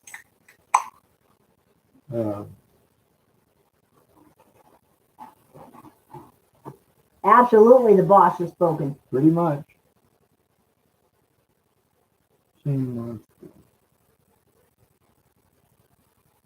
Well, and money isn't everything.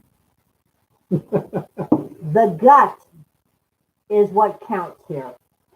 I'm hungry. No, people forget money is a means to an end. It's just a tool. And in and of itself, it gets you options. But you have to choose which options you take. And just because something has a lot more money doesn't mean it's going to make you happier. So you have, yeah, that's pretty much Eva. Yes, and I mean, people say money can't buy happiness, don't know where to shop. But you still got to know how to shop. Money gets you options. And there's no doubt about that.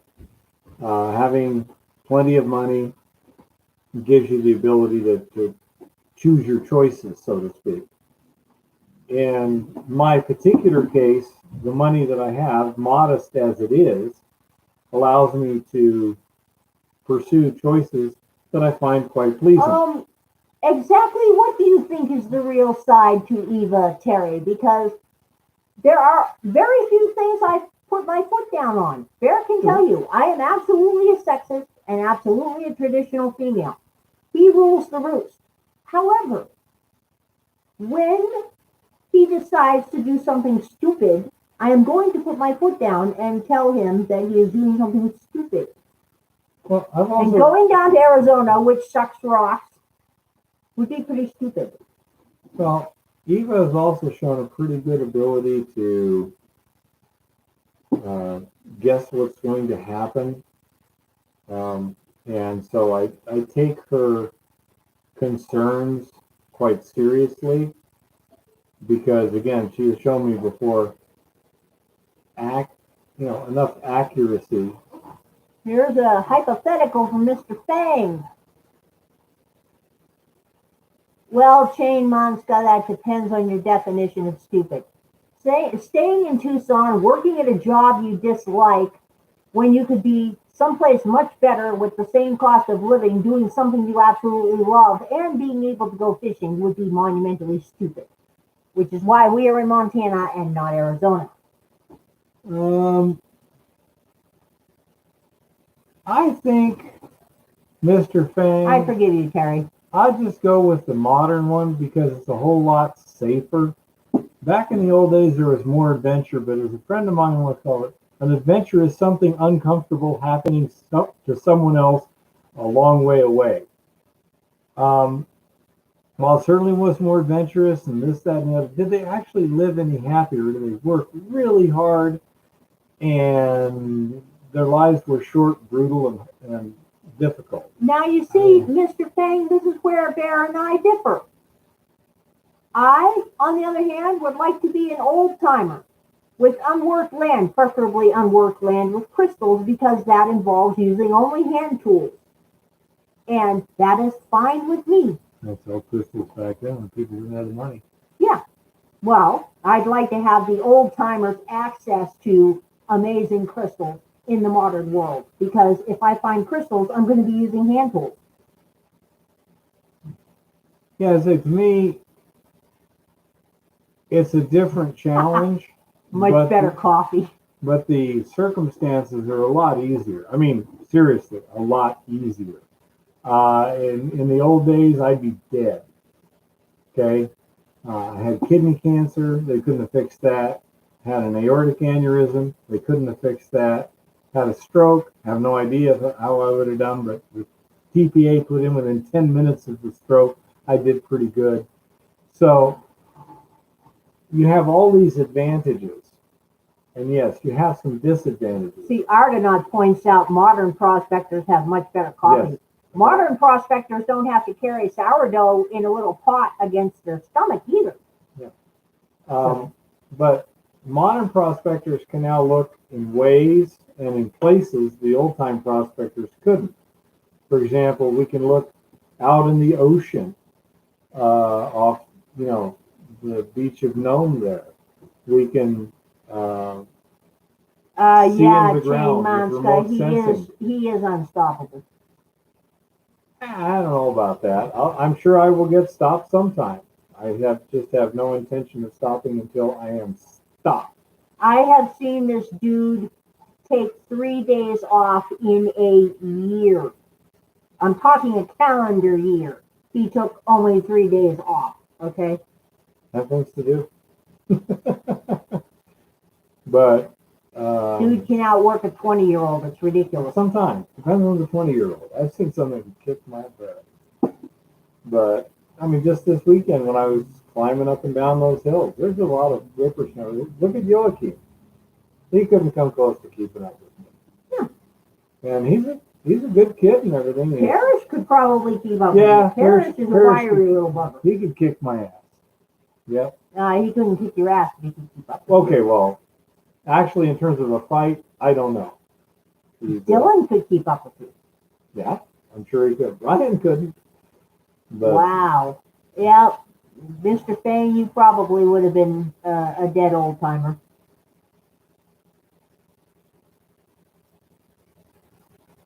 Yeah, exactly. And that's the thing.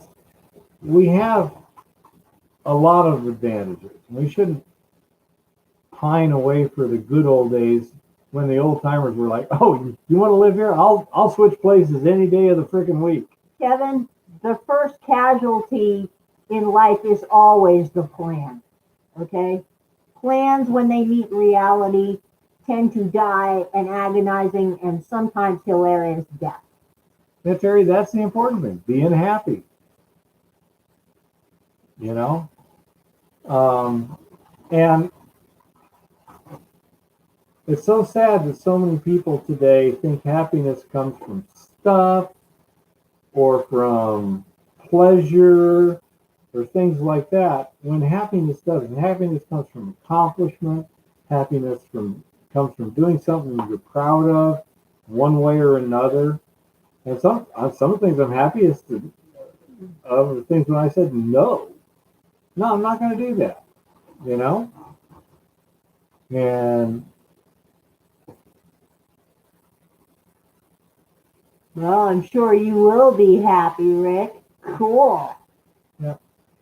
And again, hopefully I'll get the plans out in the next week or so. Okay? And we have a lot of things to be happy about, but we're screwing things up. And we're not going to be happy if we screw things up. Terry, we can tell you're happy.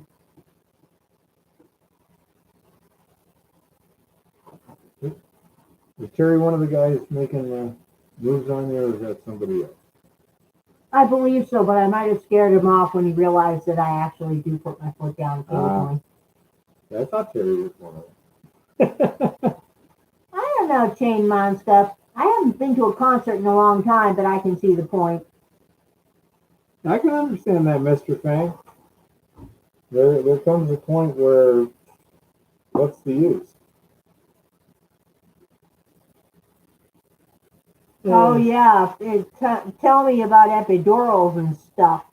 I used to get cortisone shots in my lower back every 3 months so that I could have 1 week when I could walk without a walker.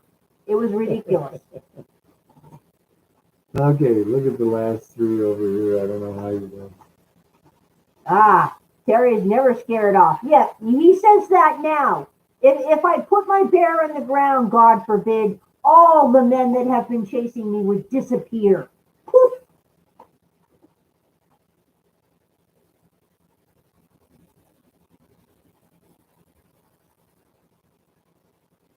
I wear boots sometimes. I have very nice cold weather boots.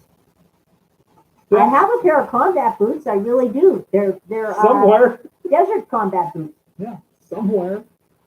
Oh, we seem to have lost them. They may have been left back in Tucson, but they should be either in Bugs or in the Beluga. Yeah, I don't know. Yeah, Kevin, I am getting in better shape.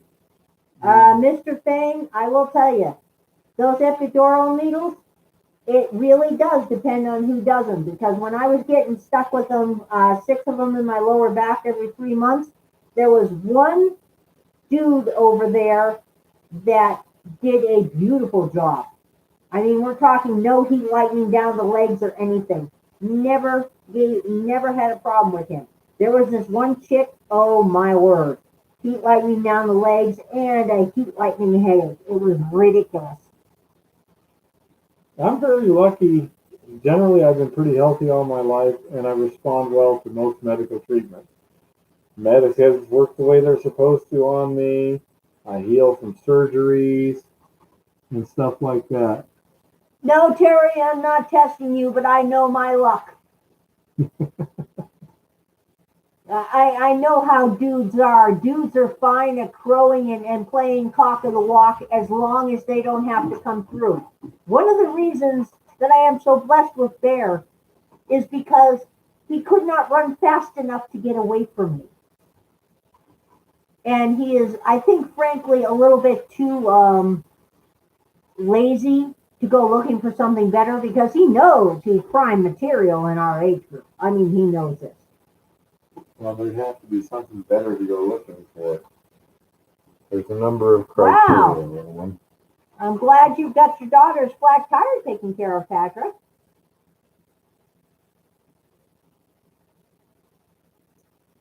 Yeah. You're a bumble, you bound back. I'm unsure of what that means, David. It's probably a compliment. That would depend on the first pain's intensity, Terry.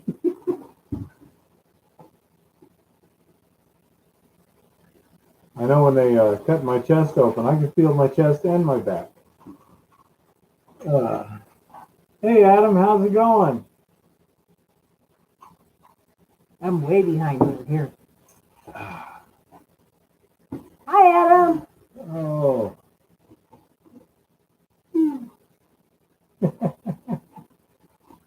Oh, it's going to be almost time to hang up here shortly. Ah, chemistry final. Lucky you. I'm a fan of chemistry.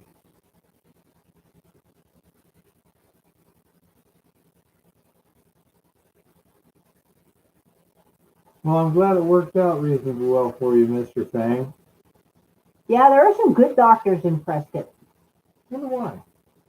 I don't know. I know there's good doctors in Phoenix because of the Mayo, but I don't know why there is a collection of good doctors in Prescott, but there are. I've heard a lot of things. Maybe they've moved out of Phoenix for cooler climates. Thank you, Shane. We try to be a hoot around here. Yeah. I am a fan of being a hoot. She's a hoot, I'm a coot. That's close. Wow, a bunch of andesite, huh? Good for you.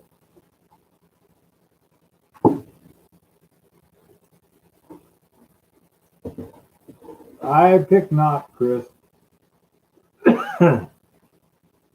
Nah, I'll skip the gout, Chris. Gout is something I've managed a long time ago. I would prefer not to have anything to do with gouts. Yes, I do, Mr. Fang. There's a gentleman down there that's not only house sitting but also running the company. Well, he's not a gentleman. We're just using that term very loosely. He's predictable. Let's put it that way.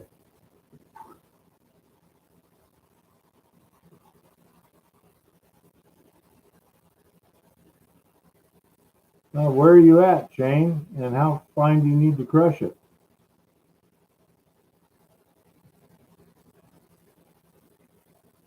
Yeah, that sounds about like Eva, Chris. Nothing is normal. Me, on the other hand, I'm almost the stereotypical normal. Yeah, Parrish, our house sitter, is a pragmatic opportunist. He has a good deal going, so he is staying there and being very good. Yeah. Which is fine. I trust him as long as the situation is to his advantage. Okay, Jane, so how much ore and what do you need it crushed and where are you at and all this other stuff? Yeah, Mr. Fang, it's funny. I mean, I can hurt my arm or this or that, but boy, I get a migraine. Oh, Lord. It's so tough to deal with. Although abdominal pain, when my, what do you call it? The diverticulitis is acting up, that will also pretty much incapacitate me. Oklahoma, and he has no idea. Small enough to try to pan the free mill. Okay, well, do you know what a dolly pot is? If you're just trying to get something to pan as opposed to production, something like a dolly pot works pretty well. It's basically just a big mortar and pestle where you take, a 10-pound thing and smashing it into a steel cup. Yeah, he has a video of one that he built, a Mad Max crusher for making samples. Yeah, that's true. You can go back and look at that one. There's a number of people, I think Vogus uses a dolly pot at He times. says he bought it from a rock shop in southwest Oklahoma. Wow, Yeah. that's cool. Yeah, for something that small, a dolly pot type thing will work perfectly well. When you're trying to crush hundreds of pounds an hour, not so much. He's only got about 30 pounds worth. Yeah.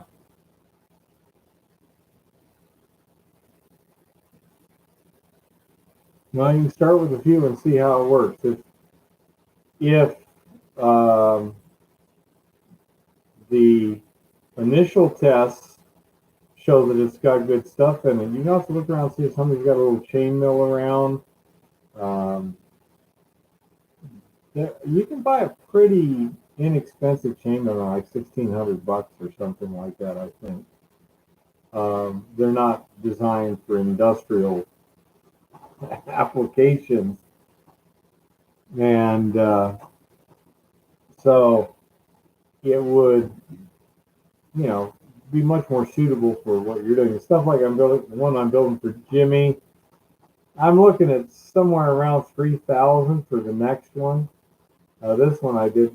You just asked me for a number real quick, and I, own some favors and stuff. And I said, yeah, $1,500, figuring I could build it for that, and it would be a good test of the new design and everything, and it's worked out well for both of us. Well, I have a question there. Uh-huh. What if you only had access to a 100-ton drill press? One of those drill presses like that guy uses to. That's a hydraulic press, not a drill press. A hydraulic The press. hydraulic Would that press crush can. rock? Yes, it would. Wow, really? Oh, yeah. That's cool. Yeah, and that's the point. If you do have a hydraulic press, you can crush some rock with it. Well, Terry says you put a couple of sharpened pieces of half-inch angle iron in the dolly pot and it breaks up the thicker pieces. Yep. But yeah, Chin, if you look back through his old videos, there's one I think is called the Mad Max. The Mad Max Crusher that you can build with like a ball bearing and a piece of tube and something else, and it makes a little sample size crusher, and it crushes fast actually. Not for what I need. Yeah. Not for what he needs, but for something small like your 30 pounds. I mean, it crushes pretty fast and pretty fine. You can just basically take a piece of tubing and weld it to a piece of flat plate, and then just take a piece of steel bar with a flat end and just smash, and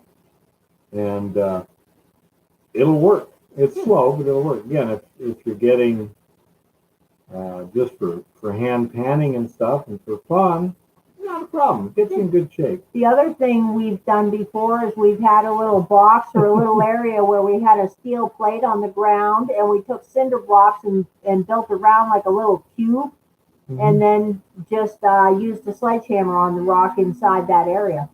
Yeah. I hate those four-letter words, but you're right. It is unpleasantly like work, which is why I invented the impact mill. Well, actually, it is not like work. It's called working out. It's for getting ripped and shredded and stuff. She's good with words. Yeah. It's working out. This is cheaper than a gym. Yep.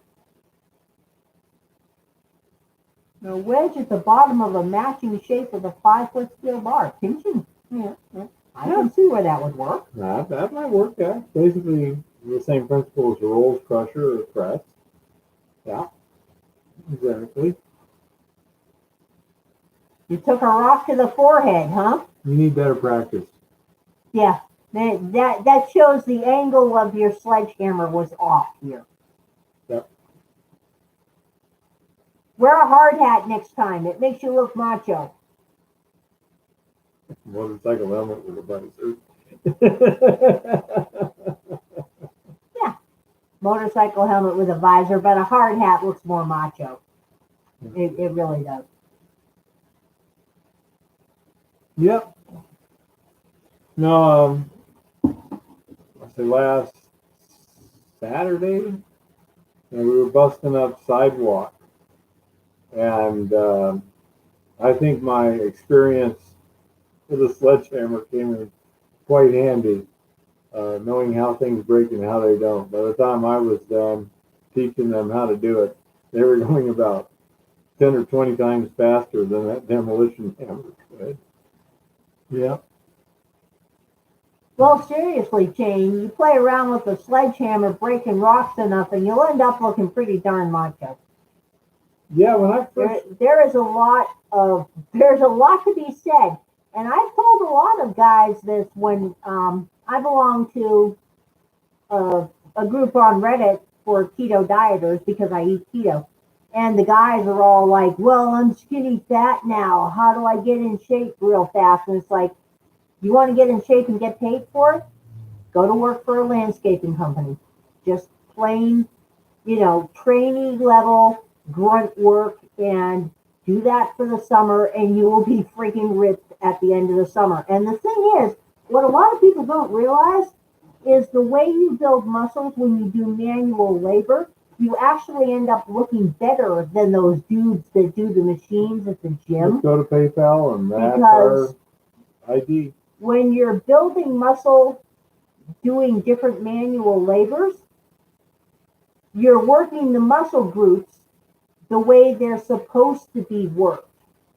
When you're at the gym and you're using a machine or you're using free weights, you're not working your entire body. You're not shaping the muscles the way they'd be shaped if you were out doing warrior shit and bucking hay.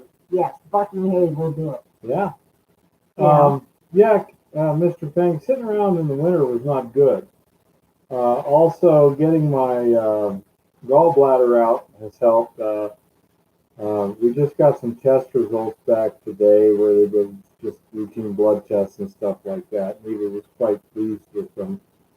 She says my liver function has improved significantly and stuff. Yeah, his blood work looked really good considering it wasn't fasted. Oh, yeah. Splitting mold, that'll do it. Hydraulic presses, I would love to see somebody crushing rock with a hydraulic press. There's a YouTube channel he watches where the guy just crushes random stuff with a hydraulic press, which is really cool. But I've never seen him crush a rock, and I'm wondering whether the rocks would just go poof like powder or they'd explode or what. It would be really cool. It would depend on the rock. Some would just squish, some would go fail kind of suddenly, and some would fly. They've had their containment barriers fail more than once. They've taken some windows out of the shop, but they're usually standing around the corner. Yeah, the press channel. I love that. The hydraulic press channel. Yep. That is so cool. I mean, all the stuff he crushes is like, wow, Well, yeah, Chris, golf balls. it may and take stuff. time, but it's easy. A teaspoon of bicarb soda and a splash of lemon juice 3 times a day. Yes, that is a very good idea, Rick. That works really well. Tomatoes, it depends on the person. I mean, I can handle tomatoes real well. Bear doesn't. Corn, absolutely. Everybody should stay away from corn. Peanuts, kind of 50-50. Depends on the person.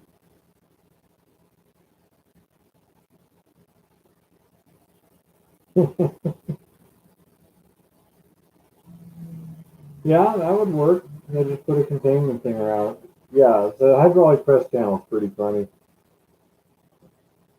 They got a new one where they use a press to pressurize a pressure chamber that they fill with water, and then they put stuff in there. This is the equivalent of a kilometer deep.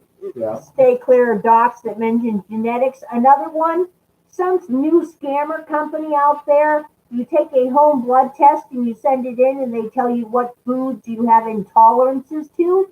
And amazingly enough, everybody that has sent in this test supposedly has intolerances to most meat. And they can only eat plant proteins. Go figure. I can't believe this. Chris George is not sure of spelling. Anyhow, can a Rolls Crusher flatten small particle gold? That depends on what you mean by small particle. It can definitely flatten gold. The question is how small is the piece and how far apart are the rolls held by the mass of rock being crushed between them. In terms of things like the microfine gold I'm usually dealing with, I would say the answer is no. when you're dealing with stuff of significant size, like bullets, yeah, I can tell you, I've run some through there, and it definitely flattens them. Actually, I believe you spelled mixelated right, but corn in itself is pretty much nutritionally void. It's a waste. No point in eating corn. Not good for ethanol either. Well, why would you want to spell for crap? I mean, I wouldn't want any of it. Yeah, they just keep their crap. Oh yeah, Shane, I eat keto. 20 grams net carbs a day or less. There is no sugar in my life. Okay? Yep. That is why I am pain-free, med-free. My T2D is total under control. My fatty liver is gone, and I'm mobile. Yeah, Keto. it was life-changing for her. No carbs. Carbs are gross. Garbage. Garbage, yeah. Massive amount of carbs. One thing, Patrick, that an impact mill tends to do is actually roll the gold up into balls. So if you have flattened gold, an impact mill will tend to roll them up and make them into nice little balls, which is kind of the ideal shape for a gravity extraction.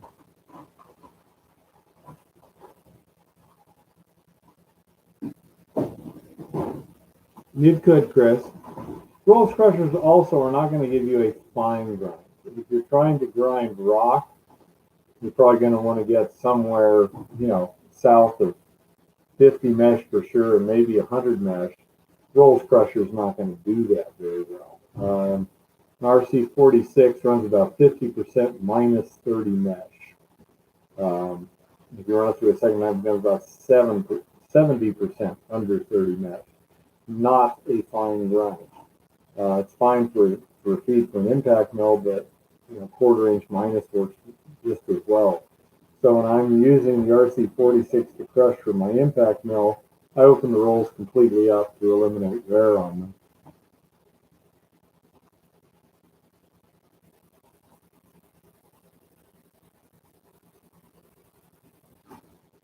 I don't know about 83% deaths are from medical care, but it's a significant number.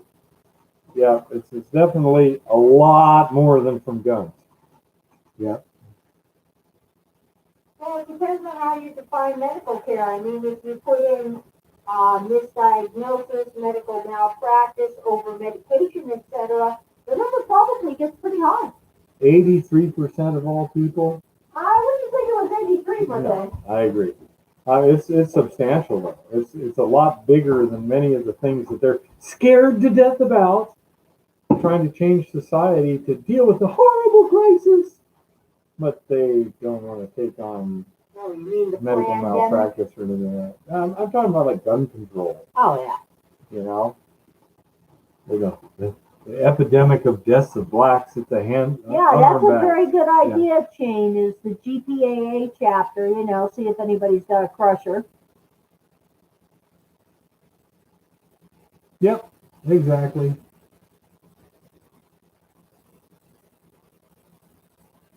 Rick, a lot of them are like that. I'm not sure about Australia, but here in America, yeah.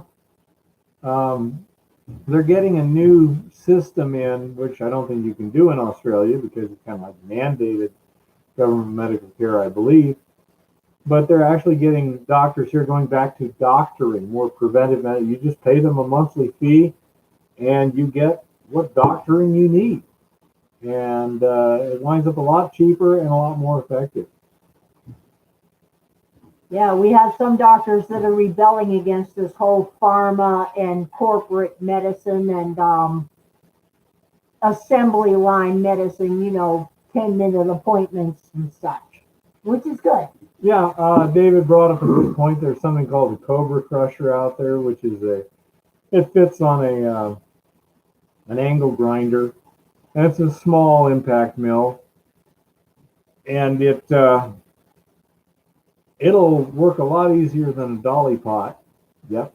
Have you heard of any toll mills in Montana? Not at this point, no. There is one in Winston that is potentially going to accept other ores. I believe it's Winston Mining, but I'm not sure. What about that one in Raidersburg? No, not the custom mill. No, I think it was Winston Mine, but it's in Raidersburg. Right, she's right. It is in Raidersburg. I believe it's called Winston Mining. And that they were looking at potentially taking in other ores. But that would be a good idea, setting up a mill like that. Yeah, we're looking at potentially doing something like that on a smaller scale. I think they are looking at running 400 tons a day. We're looking at doing a lot less than that, but yeah.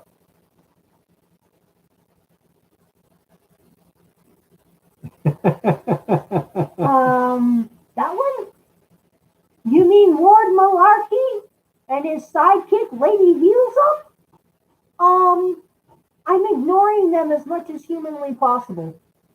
As far as I'm concerned, the antics that are occurring in the District of Corruption are highly annoying. The antics that are occurring in Arizona right now with the audit are just as highly annoying.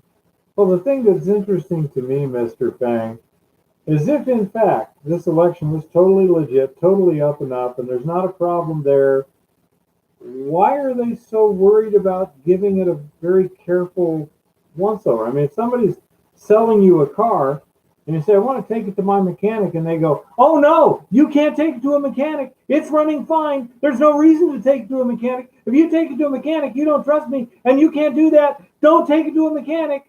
Are you going to buy the damn car? Yeah, Patrick, the District of Corruption, it most definitely is. And I've noticed that the people in the five-sided insane asylum are getting a little odd lately, too. The ones with all the stars and bars on their shoulders. I'm beginning to wonder about those yo-yos. You know, I say, to me, it's pretty obvious. When you're in the gold mining business, your BS detector had better become reasonably well developed. And you need to be able to tell when somebody is bullshitting. And there's two kinds of bullshitting. One is they're doing it intentionally, and one is they just don't know what they're talking about, but they're sincere. And you have to learn how to detect both. I had a friend who was number two, and he was a nice guy, didn't trust a word he said. Not because he was dishonest, because he was just real good at self-delusion. Nice guy. On the other hand, most of our politicians are number one. Yeah. Okay? And that is one of the things where there's certain behavior patterns. Patrick, I would people say who are that about bullshitting 90% of our politicians are in the pay of the Panda Patrol. Yeah, Shane, we have refugees arriving here from certain places that are constantly in the news. It's rather annoying. A lot of us are deciding to shun them and make them feel uncomfortable, so maybe they will go away again. Where are you at, Shane, again? Oklahoma, I believe. Oklahoma, yeah. Well, see, here's the problem with 2024. If some of the currently unproven theories about 2020 are correct, it doesn't matter what we do 2022 or 2024. Okay? And not to mention, We need to make sure that those systems are actually accurate and reflect the votes of the people who are supposed to be voting. not to mention if the crypto criminals in Congress get around to passing H.R. 1 and a few other bills, 2024 and beyond is going to be irrelevant anyway. They are, I wouldn't say irrelevant, but we'll be in a catastrophe by then anyhow. yeah. Well, irrelevant in the sense that it's going to remind me of Vladimir Putin, who got 99% of the vote. Yeah. So. That's it. But So, you know, that's just the way things go. That is why I am busily hunting up new and interesting facts about squirrels, because you know we all need to be watching squirrels. yeah, that's it. I'm very happy that something is being done. I don't think enough is being done. But the fact that the people who supposedly won the election are so strenuously avoiding proving that they won the election. That Do makes we me know of very any curious. toll mills active somewhere in the West? Idaho, Utah, Colorado? Ooh. Let me I see. don't know. There's Republic Metals in Reno, Nevada used to do custom refining of truckload lots and stuff like that, concentrates, things like that. They would probably know of any toll mills. Standard Gold apparently has custom gold milling operations in Nevada. You're using Bing or Google? That's Google. I'm using Google for the moment. Northern Sun in Ontario. Milling in the United States.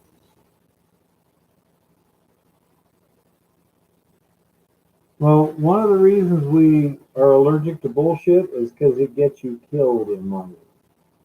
You don't last long if you don't know how to see reality. It will get you quick. There's Christopher says a couple places that advertising in the ICMJ.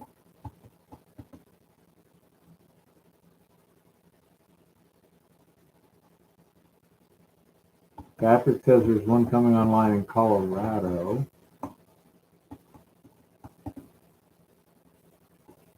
I'm not too thrilled with Ducey. He has not led on anything. He's been following the corporate establishment line on everything as far as I can see, moving when he has to. Yeah, Mount Baker. Why did he Washington. certify the election? Why didn't he just say, no, we're going to check it out first? I thought there was enough questions raised to say, nope, we're going to take a week or two here and do a real quick check to see whether or not it looks legit. It wouldn't have taken long. From information I have, the first 1,000 addresses that a citizens group checked that they took from the voter rolls that had supposedly voted by mail in this year's election, over half of them were not legitimate. That's an error rate that would not be hard to detect in a matter of days. And once you determine that the error rate is vastly in excess of the margin of victory, you call a new election.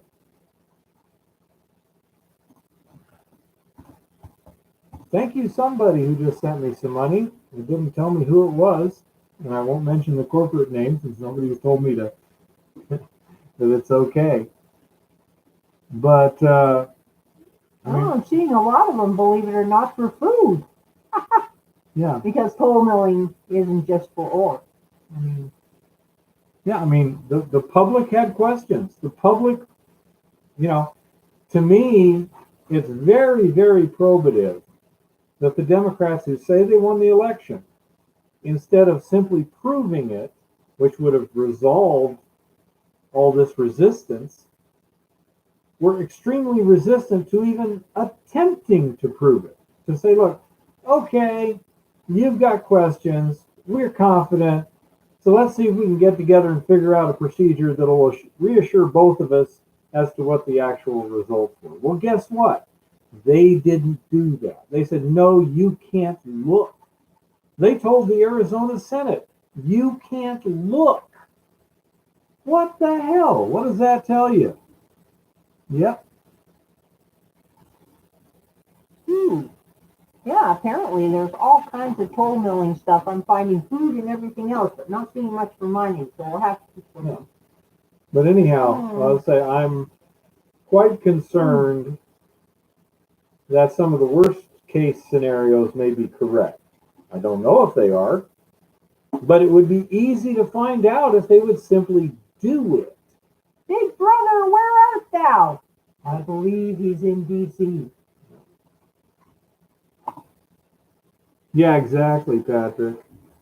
Everything else can get hacked. It's called the Uniparty. Yeah. They're all the same party, people. By the way, if anyone wants to keep up on news, Conservative Treehouse is the best website around for deep analysis. Yeah. When it comes to the Uniparty. Yeah, I mean, this is the thing: is that their behavior speaks volumes.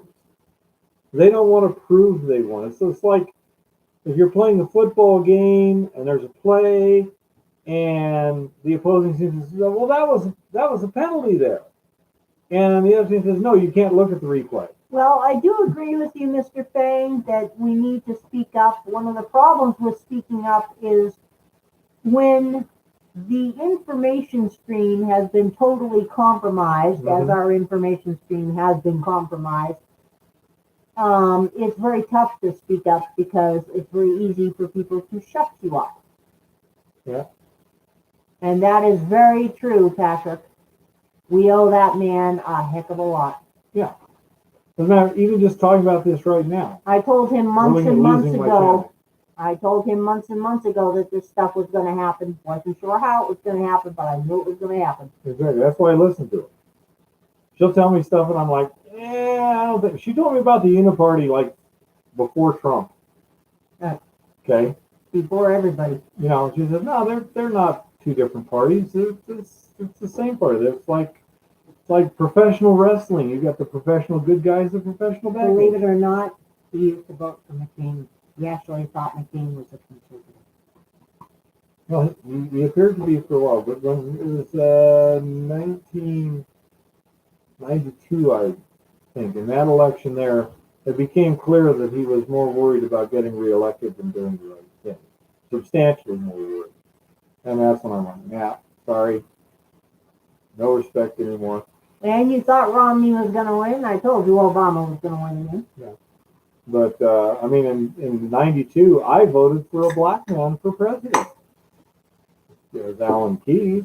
Why? Because he was the only Republican that I thought meant what he was saying. You had McCain, you had Bush, and you had Keyes.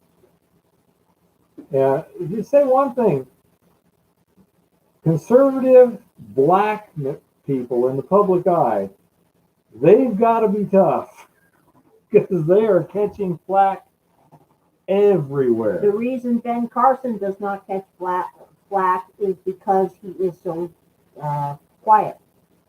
Yeah, he doesn't go out there and push Carson. anything. Yeah. I love Ben Carson, but he would not have made a good president.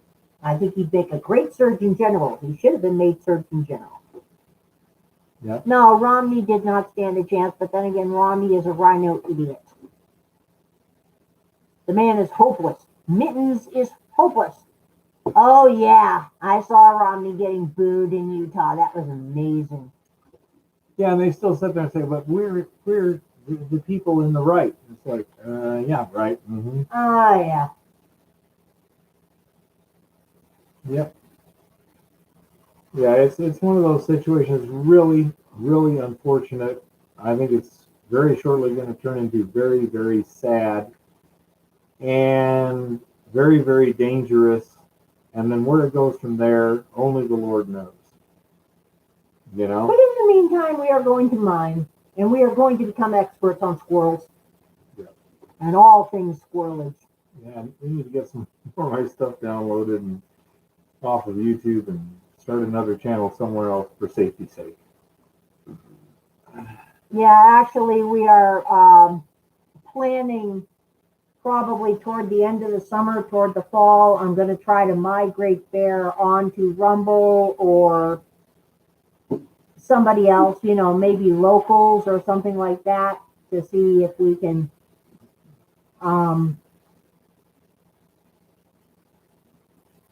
because YouTube is not coming after our particular sector of the Well, look, world. we only have 22 people watching. We're not big enough. Yeah.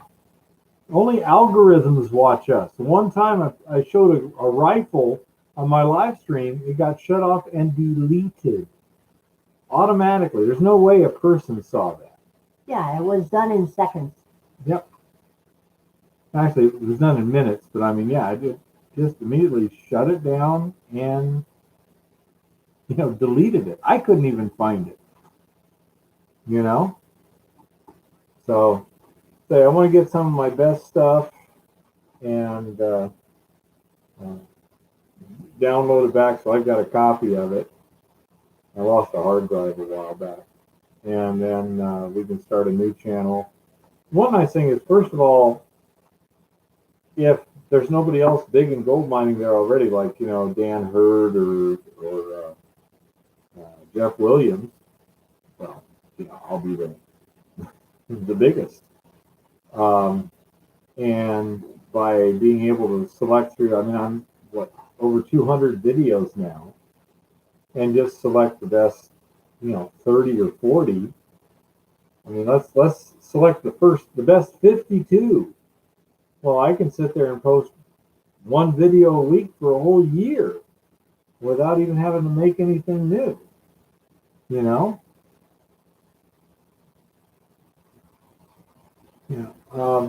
I like Jeff Williams. I like Slim. Jeff Williams has an interesting stick. We're using T1 right now.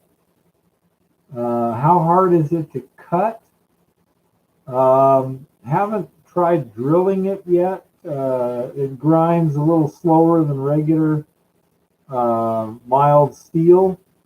That's the only. I was cutting it with I didn't have a plasma cutter, damn it. So I was having to cut bevels with an angle grinder, and that was a bit. Is it weldable? Sticker MIG? Absolutely. Is it worth the money over hard facing? Don't know yet. And as to that Z-Quill chain, you should go with the pills. The liquid kind is loaded with sugar unless you buy the sugar-free, and it's hard to find and expensive. Yeah, I know. Slim isn't in nearly enough videos, Mr. Fang. I like Jeff for the interesting stuff. Some of his videos I'm not really into, but some of it is really cool. Yeah, you and Eva is the Oxio. Yep. I love pretty rocks. I want more pretty rocks. You have to help me find some, Zioxio. I'm sure he'd be happy to. Yeah, like I said, when it comes to the Z-Quill, the Benadryl, the NyQuil, all that kind of stuff, you usually have to buy the sugar-free, or else it's going to have, even the clear color is going to have a lot of sugar in it because it tastes like utter crap. So you either have to find sugar-free or you got to go with pills if you want to avoid sugar entirely. Yeah, Rick, I think that the quality of my channel would pick up simply because I'm selecting, and I could get better quality that way overall. And plus, I think I'm making better videos now than I was 4 or 5 years ago. Good night. And I think it'll work out okay. I just got to get somebody to help download all this stuff. That's the thing we need to work on. Just get it downloaded. I'm the electron herder around here. Yeah. Bear does not do electrons. I say, if I disappear someday, I didn't do it voluntarily. But yes, David is correct. And again, I can only thank the people that chimed in with various questions and interesting ideas and stuff. We is all cool people here. And this is why I'm not worried about making a big channel. Because you get someone like Viva Fry or Sargon of Akkad or somebody like that, Tim Pool. There's just no way we could chat back and forth like this. There's too many people. That's why they do the super chat thing. And even then, sometimes I have trouble keeping up with the super chats. Yeah. And of course, the super chats get 30% YouTube, which annoys me. By the way, has anyone seen any videos on my stuff? I have not authorized monetization. I think that's why I have a low thing here. And that's fine with me. Good night, David. I'm still pretty darn busy and having a good time. Yeah, good night, everybody. Yeah, we're down to 20. This is showing 25 watching. Yeah, same here. Yeah, I think we better call it a night. And I got work to do tomorrow. I got some experiments to do on that impact. I got to remember to try and take the camera with me and put it in front of the door. Terry, believe me, if Bear ever disappears, all y'all will know. And good night, Javier. See you Wednesday, Zioxio. Looking forward to it. Yeah, I know we're not quite dead yet, Chris. Bear has decided to just wander off somewhere. He's being bearish. Yeah, no, I just put the camcorder in front of the door so that I can't go over to Jim's without remembering the camcorder. As, yeah, no lie. I've done this for a long time. It's not age.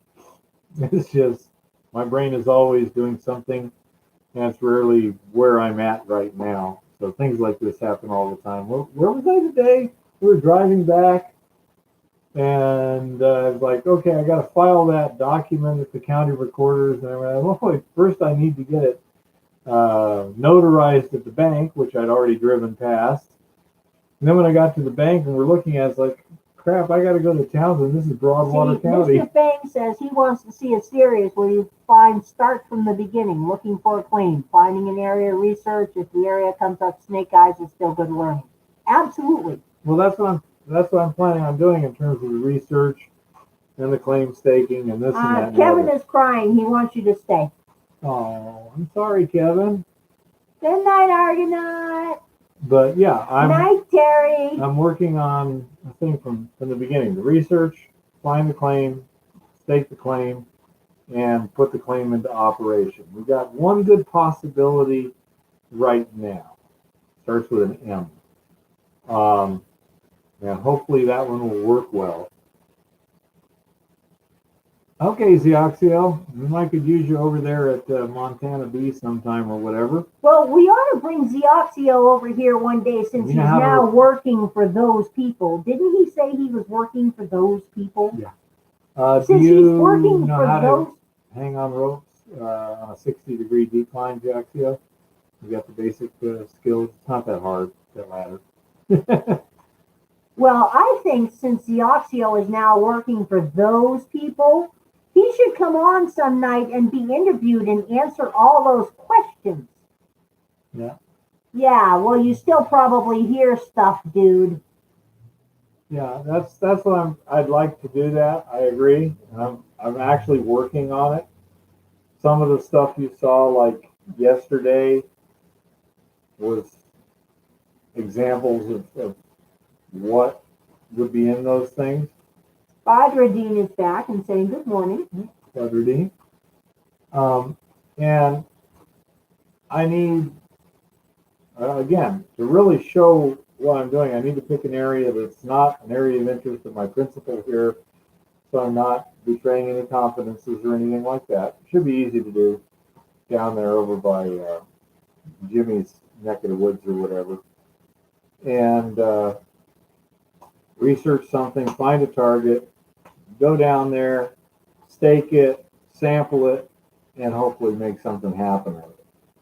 But it's a lot easier to show all those steps if it's a number of different projects at once that are in different phases at once. Because it might take 3 years to make the series if it's one particular spot. So I'm trying to show all the different aspects. Zioxio, if you happen to run into anything in those historical documents that is unclaimed and somewhere within 3 hours of here that has gemstones, you could talk to me.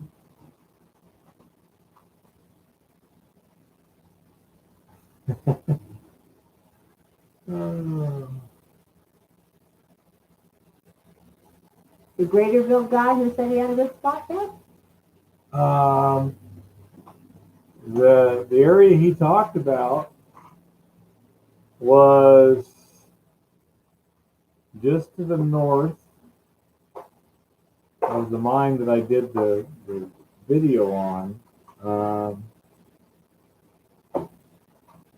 Zioxio's talking, little one, to you. Okay.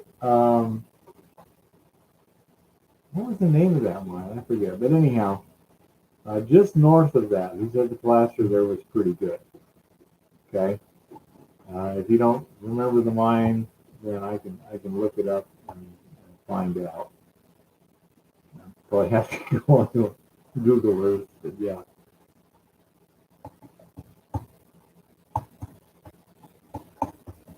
Yes, that is correct, Mr. Fang. just north of there is where he said the placer was fairly decent. Just judging by the looks, it's probably more like stream bed placers and stuff. It doesn't look like the benches are too deep there. Terry says, get on Jim's butt and encourage him to start writing the book. Yeah, probably next winter. Yeah, Zioxio knows a neat place by Helena that's got some neat rare blue stuff. I want rare blue stuff. Yep. You see, I don't have any mining claims. And I want true. one that's got gems and crystals on it. She's good. Yeah. Anyhow, better let y'all go. I'm getting tired. It's past my bedtime time. Especially when I'm out in the field. I go to bed shortly after dark and get up shortly after dawn. He says, I wonder how I can get there. The dirt road looks a little dicey. Who what? Mr. Payne. No, didn't. We took bugs out there, never even put it in four-wheel drive. Yeah, go out past the, what is it, nunnery or whatever it is, Yeah. or monastery? Yeah, out past the Abbey, the monastery. Yeah. And keep out headed, not, we're going to have to turn left shortly after that, but the road was not bad at all. No, the road was practically two-wheel drive. Yeah. Wow. That sounds cool, Zioxio. I want your job. I love old papers. Yeah, Mr. Fang, out on that road there, on the left-hand side of the road, there's a little sign that says the Abbey. I don't remember the name of it, but there's an Abbey out there. Something or other Canyon Road. Yeah. Was it Snyder Canyon Road? No. Yeah, it wasn't.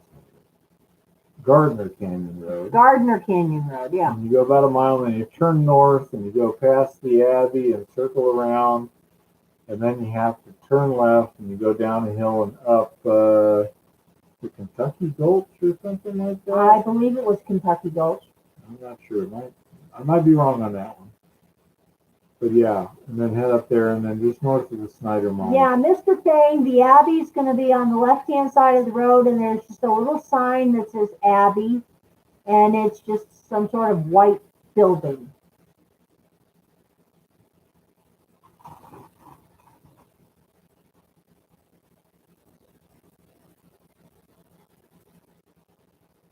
Yeah, Kentucky Camp. That sounds familiar. I think it's near. There's one that was north of the road. Ah, goodness gracious. Bear is looking at something here.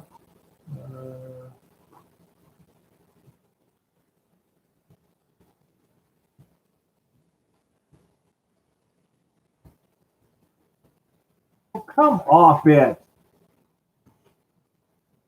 Bear is cursing now because he's looking up something.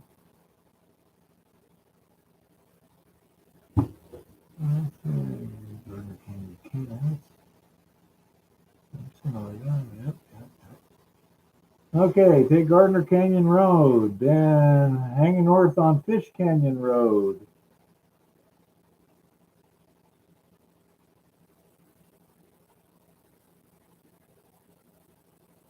And then take us south on Fish Canyon Road as opposed to East Fish Canyon Road. And yeah, you go up Fish Canyon.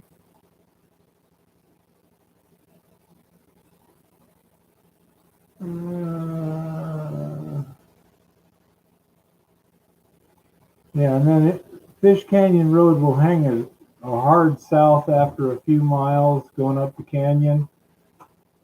And go past the mine there. Make sure I got the right one here. Yeah. And when it... Terry, the population in Helena is about 32,000. It's the capital of the state. You know, Population in the whole county is probably about 40,000. so you go Fish Canyon Road, and just before you get to the Snyder Mine to the north there. You have a place you can Google to get directions. It's Snyder Mine. Yeah, just go into Google Earth and put I think Snyder Mine Snyder Mine should come up on Google Earth. or Google Maps, yeah. Or Google Maps, I should say. Yeah, just you come in from the Gardner Canyon Road through Fish Canyon area. The other one, yeah, if you try and come up from, I don't know if it was Graterville or whatever, but there's a little town there. If you try and come up in there, the road's pretty bad, yep.